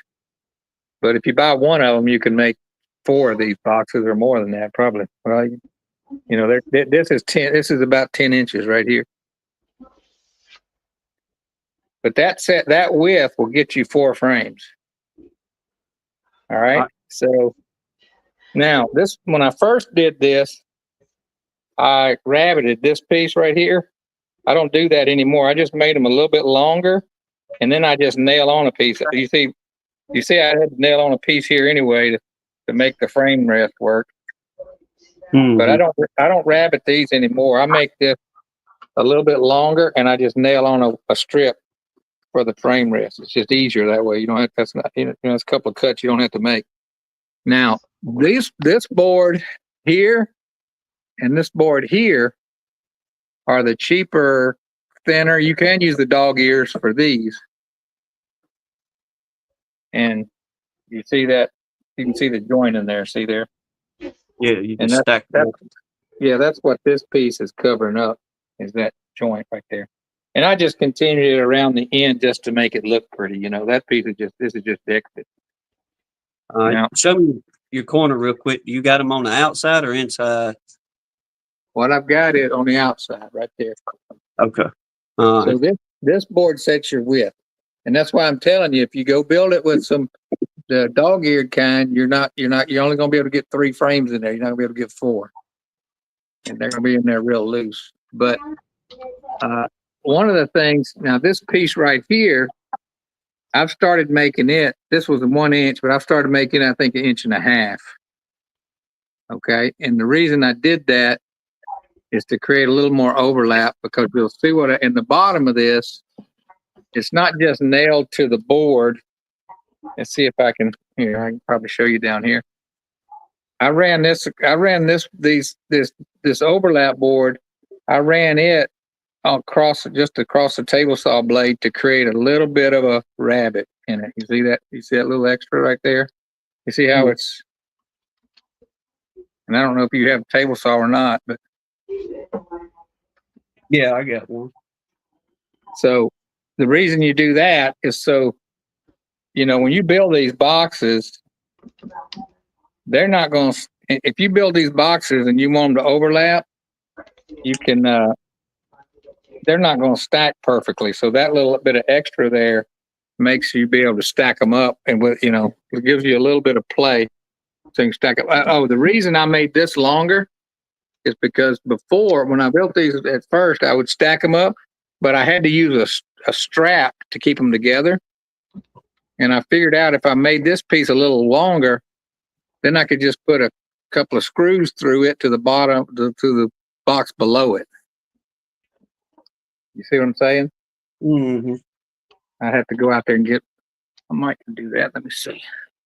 I have to throw my boots on. Give me a second. That's your idea. And by you stacking them is what's making that Texas deep.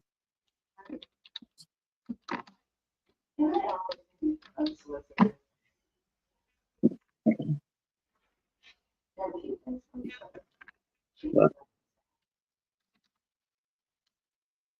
I don't know. It's just a little thought we trying to, like I say, tinker with and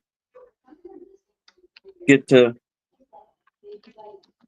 try to get ahead on things a little bit. So once every season does get here, all we got to do is just take boxes out, set them where we're gonna put them, and see what happens with it. I have a newer one. I got everything's all just piled up out here. I hadn't.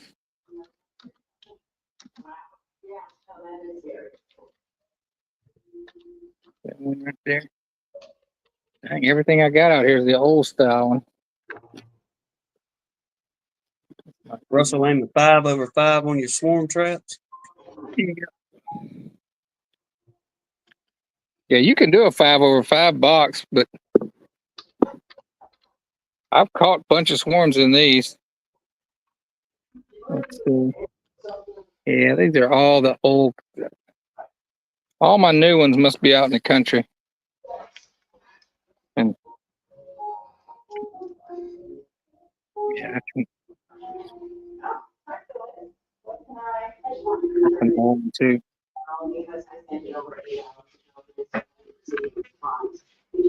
Out here in the dark, I can barely see. Y'all probably can't see at all. No, no. That could be.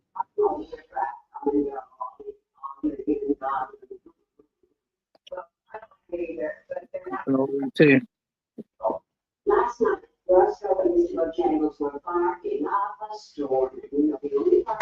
I am going to take this board. I am going to take this board inside and show it to you. Just how show you how they stack up. That's at the top too.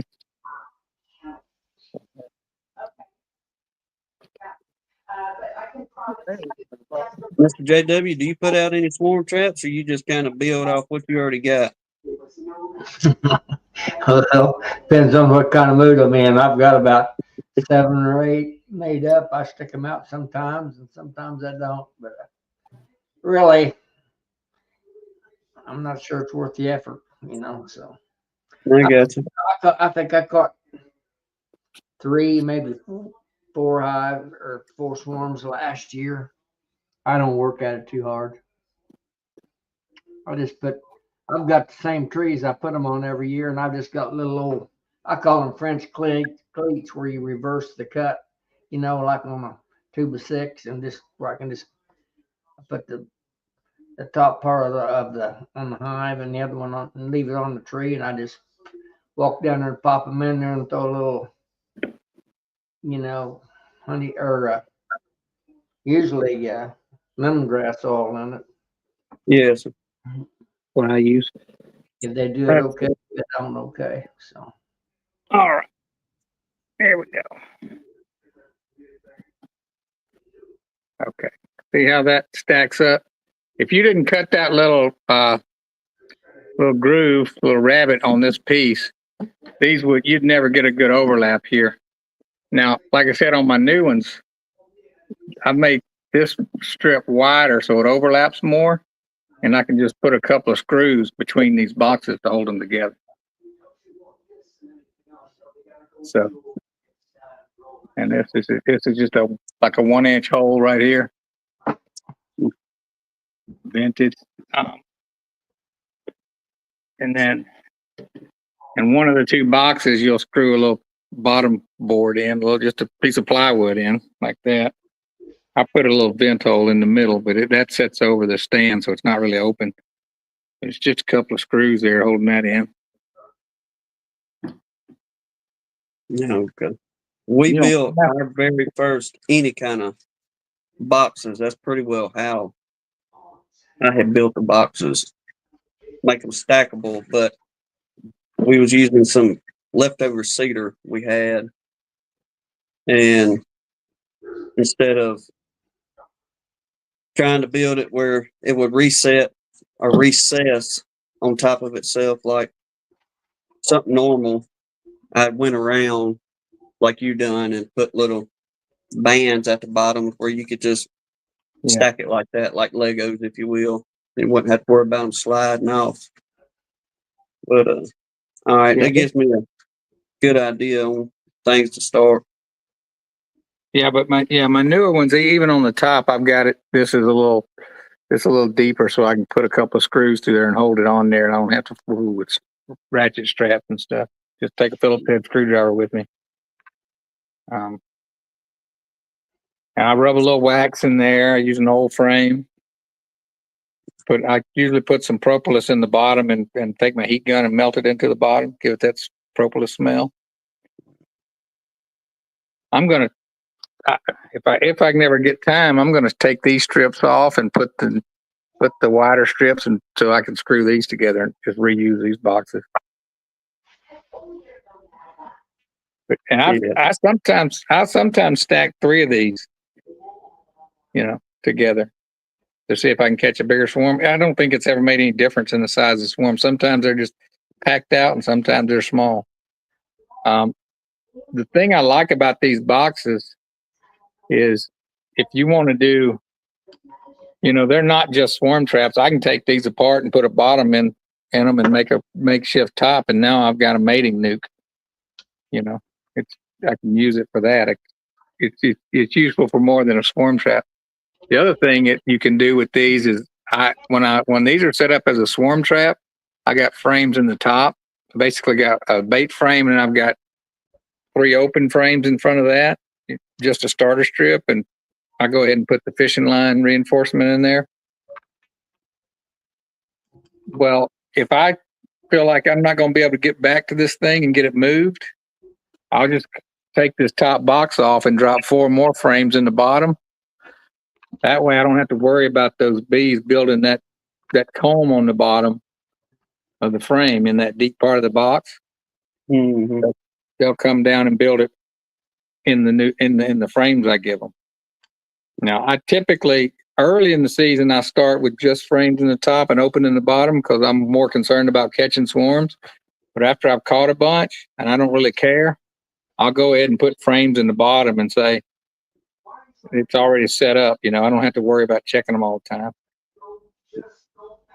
So it just becomes like another hive out there hanging on the post or a tree or something. Now we do this, but does anybody else burn the inside of their boxes? I hadn't done that. I think that'd be a good idea, but I haven't done it. I rub wax on the inside of them.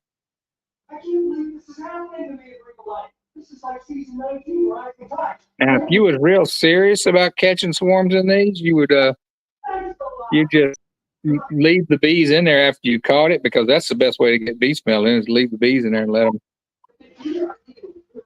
them season it for you. I've done that. I've kept bees in these boxes all the way through the winter.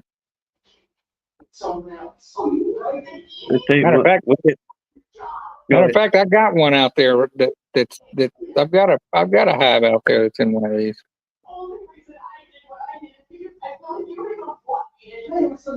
When we get a little closer to season for all of us, I know it's way too early for a lot of folks to even be thinking about swarm season really yet. Because I know many folks are trying to hunker down for the winter just now as it is. But I may see if we can get a hold of old Rodney Middleton. We can pick his brain real good one evening about what is your secrets, dude. If you'll tell us, what are your secrets? He catches them and he does cutouts, right? Yeah. Yeah. I could catch. I'm going to catch more this year. I've told Joey I got to catch one more than Joey. That's all I care about. But he told me he wasn't putting but about 5 boxes out this year. So he's trying to give me a layup. I think I started with 13 of them out. this year. And then I ended up catching 16 or 17, something like that, for 'em. There's a few little pond areas we want to hit. Those are always good. Several pine areas that are with everybody burns down here every year, especially the folks that's got, timberland. They gonna keep that underbrush burn out. So thankfully every year in the pine thickets, if you will, you can pretty well meander around in there and not get in a bind as far as a whole bunch of brush and what have you. But how they'll cut them trails down through the pine thickets, and that's a couple places we thinking about throwing some boxes right on them old logging trails for a couple of the landowners we know around here. But Yeah, like I've had Mary's saying there, February, we kind of got to start getting on to the ball, because there's been a couple seasons we've had queen sales right at Valentine's or right along that area of Valentine's, and pretty well after that it's game on. Yeah, I have to get mine out in March, but I probably won't catch any swarms until the middle of April. Yeah, I usually put mine out April Fool's Day. Usually my swarm trap day. If I put them out at all, I may not put them out at all this year. I got more bees now, and I know what to do with.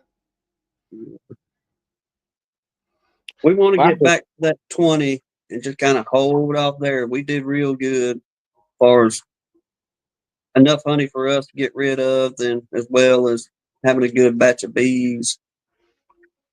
But that's our goal, to at least get back to that number again this year. I actually did a little bee work on the last couple of days. I got my honey shims on the top of everything, and then I just finished up today. I just finished up 50 more telescopic lids, and I like the telescopic lids when I put my honey shims on in the wintertime over the migratory lids. I use migratory in the summer when I'm feeding, but I like the telescopic in the winter. Yes. Keeps the water out a little better, I think. Yeah, I did a little bit with my bees, but I can't talk about it on this show. You've been doing that Joy Raw's deal. They'll have you shut down. You go talk about it. No, I did the thing that involved I have a new toy though. It's called an Easy Vat that I got from somebody. Lives up there close to where DC is. But he has one. It's like a ProVap 110, but it's only $200 or a little less. But I used it for the first time. My call them honey shims. That's just my own description of them. They're actually a sugar board with a little my secret formula type of stuff in them. I put a little pollen in them and a little lemongrass oil and a little whatever I got, Apis Biologic or a little Hive Alive or the liquid or Honeybee Healthy or whatever I got laying around. I'll give them a Duke's mixture. They seem to eat it pretty good. I make 4 pounds. I put 4 pounds of honey and put an inch of styrofoam insulation on top of it. Make honey shims. 2-inch shims and about an inch of honey and about an inch of insulation on top of them.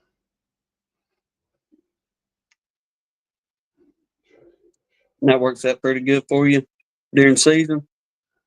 Seems to. I've done it for years. And regressing a little bit on our conversation, you used to talk about those dipping sticks.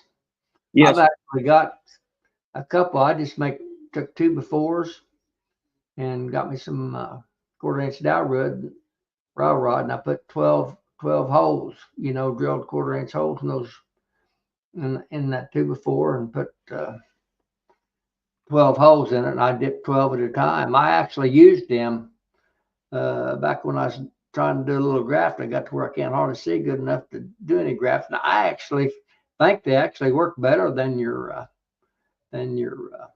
easy beezy cups. Probably does. I'm just saying, it's just natural. If you got good natural wax, fresh wax, but you can't just dip them once. It takes about, I'm going to say at least 5 or 6 dips. You got to dip them, bring it out and let it cool. And then as you re-dip them, it keeps building up, and that's what I use. That's what I used for a long time before I ever started using easy beezy cups. Yes. Well, when I seen that, It will work if a guy wants to, to go to the effort. well, when I seen them this evening, you read different articles, or when I'm rummaging through here trying to find something chit chat about on these things, you hear different ways, them raising queens and doing this, but they really don't get into too much of a detail how they done it. But this particular article, it showed pictures and the whole everything of how they set it up, just like you talking about. They had that one long bar, and they do the exact same thing. I reckon dip it down in there several times and make their little cups, then have a little bit of liquid wax, if you will, to glue them puppies on. And after that, that's pretty well how they raise their queens in them wax cells there. Well, the reason I used to use a 2x4 and put, about 3 rows of 4 on it, because I just melt my wax in a heating, whatever, what they call them, the Like a little crock pot or something. crock pot. That's what I'm trying to say.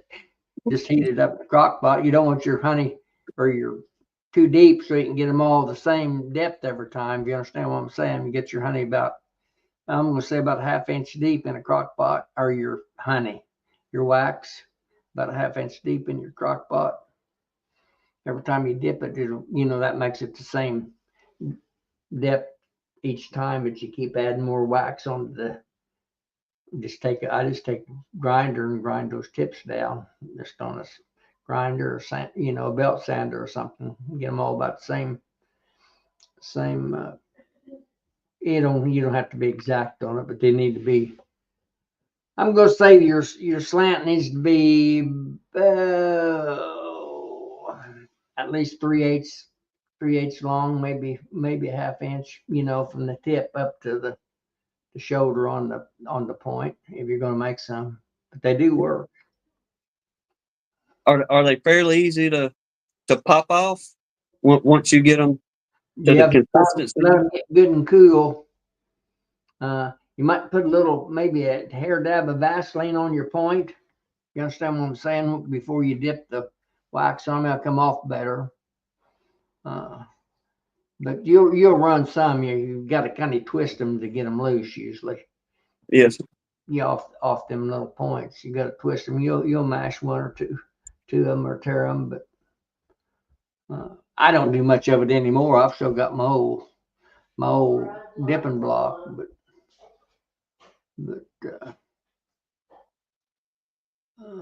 it works pretty good. I know it'd be maddening, if you will, sitting down just trying to do all that, as far as if you're trying to be quick. And I get that. I understand that part of it as well, but just somebody kind of kicking around a little bit, something to try. I would be interested to see that.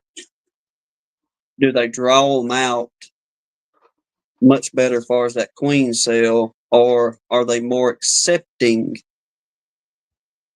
to turn that into a queen cell versus being in one of those plastic cups?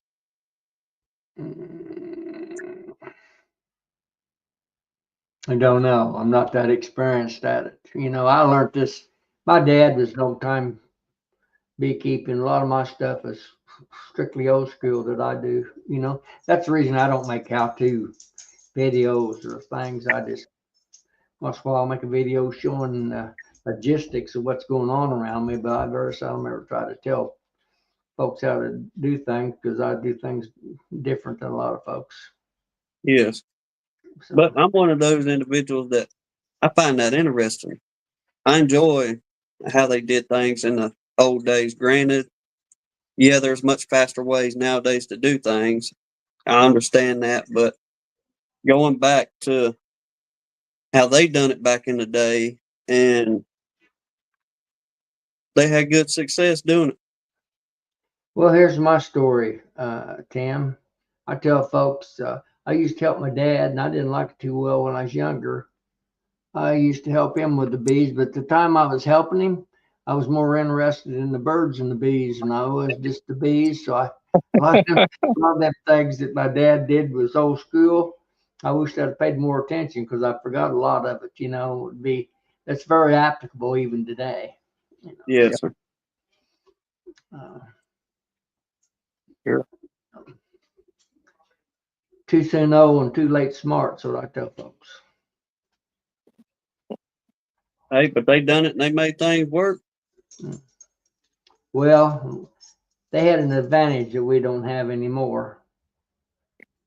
It was called lack of row mites. Yes, sir. Beetles.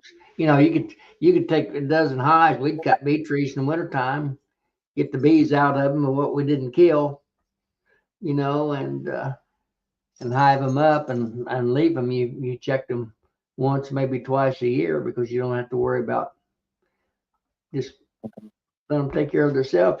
You take a hive and you stick it out there now and don't take care of it. Yeah. Some people will argue with me, but I'd say your odds of keeping them hives for over a year and a half is pretty slim in my part of the country.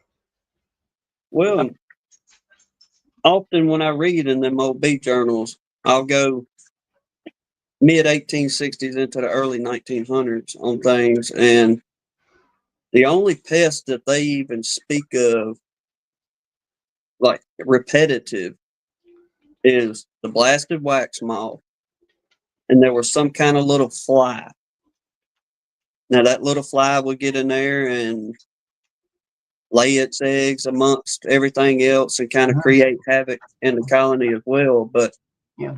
you don't even hear of anybody even mentioning that little fly nowadays, and knowing that thing didn't go away in the last 120 years. But We it, call them nitsy flies, what my dad called them. I don't know what the name was of them, but they were pretty common. You really, honestly, I don't know that you see them anymore. Used to, I don't know if you've been around cattle anywhere, them face flies on cattle. oh yes, sir. Face fly, yeah.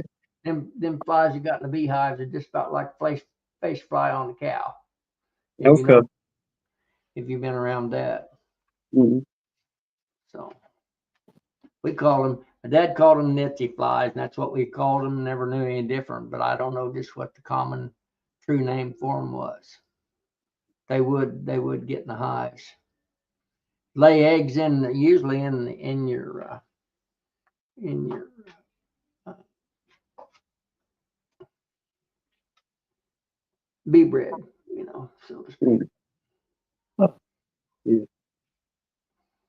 I don't know. Just like you say, a lot of that kind of forgotten about, but you rummage around, and for anybody that's interested, you can go to Cornell University and just type in American Bee Journal and into Cornell University, and you can look up from the very first American Bee Journal they had all the way up to modern time, I imagine. But I just kind of hang out, like I said, late 1800s, turn of the century kind of thing.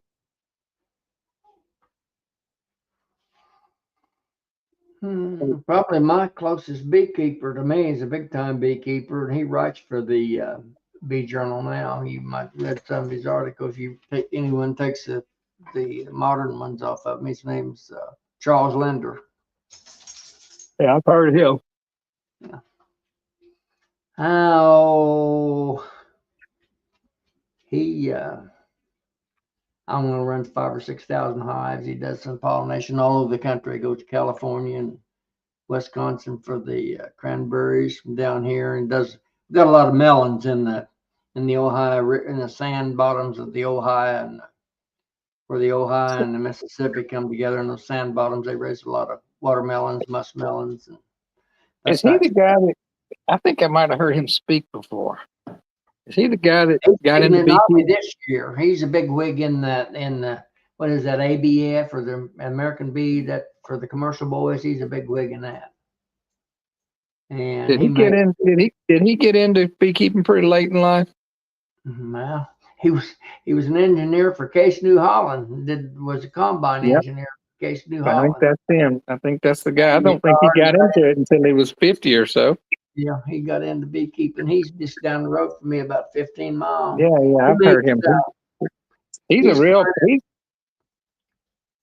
What, he's a Terry? real he's a real big advocate for beekeeping. He works Oh yeah, with the he's very. I mean, he he's not. lobbies the government and all that stuff. Yeah.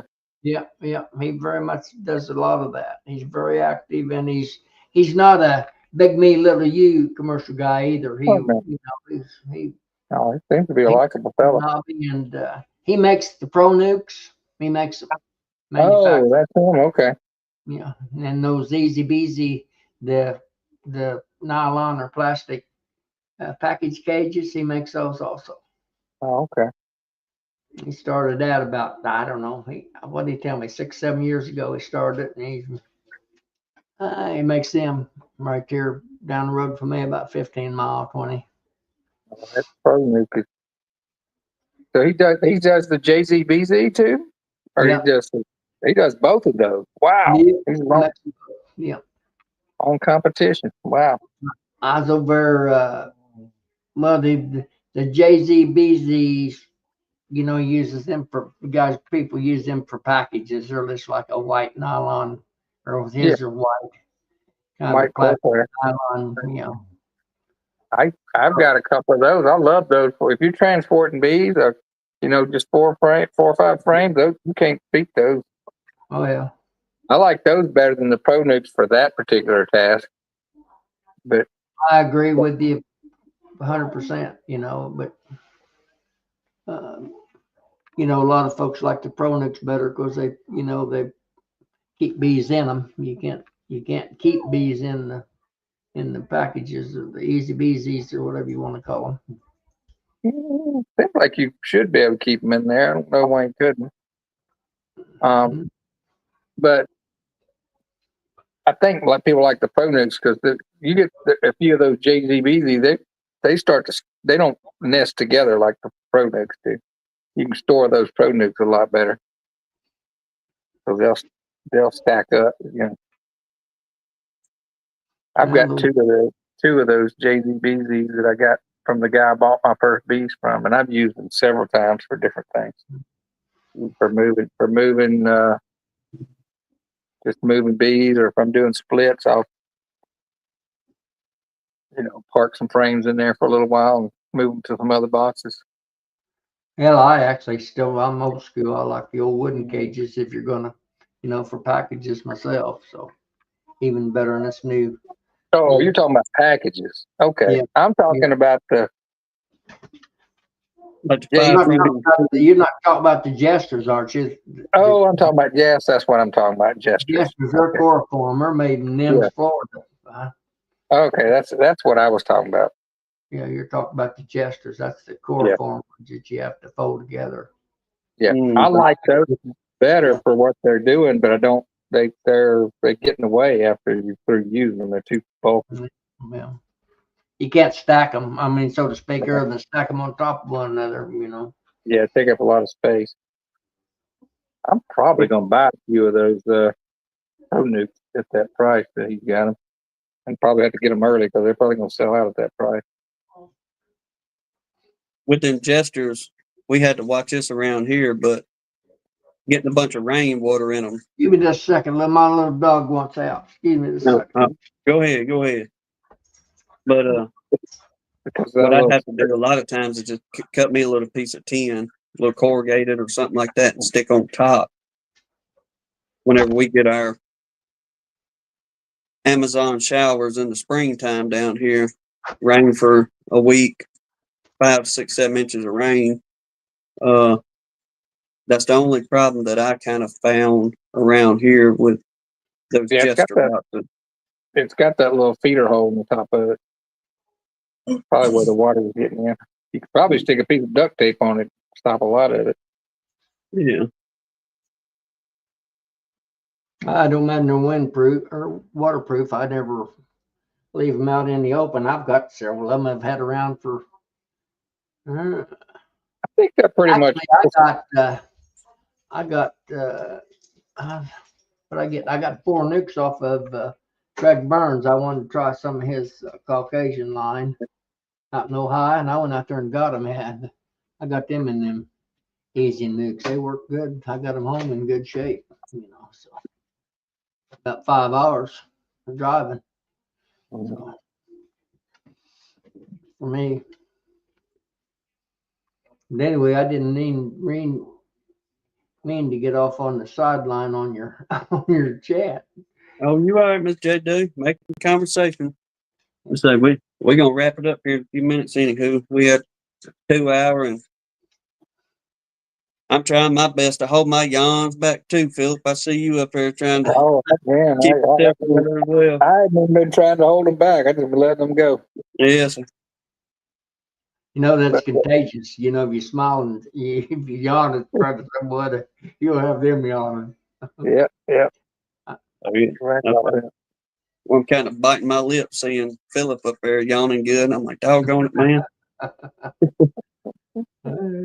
But, That's what they're hard to do. I wanted to have a little fun, and I thought maybe I could get even with y'all for the cheating me on the honey show. well, I tell you, we absolutely loved it. And I know everybody out there did too. We had a good laugh this evening on that. Yeah. I'm sending my email in next year, though. You're going to have some competition. There you go, Miss J.W. You done started something now. Yeah. Well, gentlemen, we appreciate you dropping by.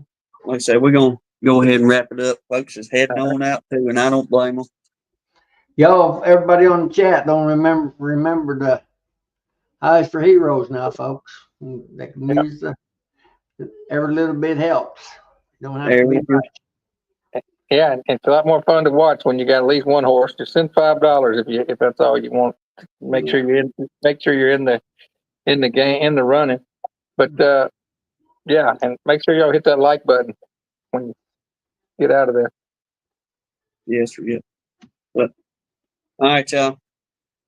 All right. Yeah, take care. God bless you, and Lord willing, we'll see y'all on next. Good night, everybody. Good night, y'all. Bye-bye. Well, if I can find my outro button. All right, y'all. Take care. Well, guess that's it for today. See you next time at Gunline Bees.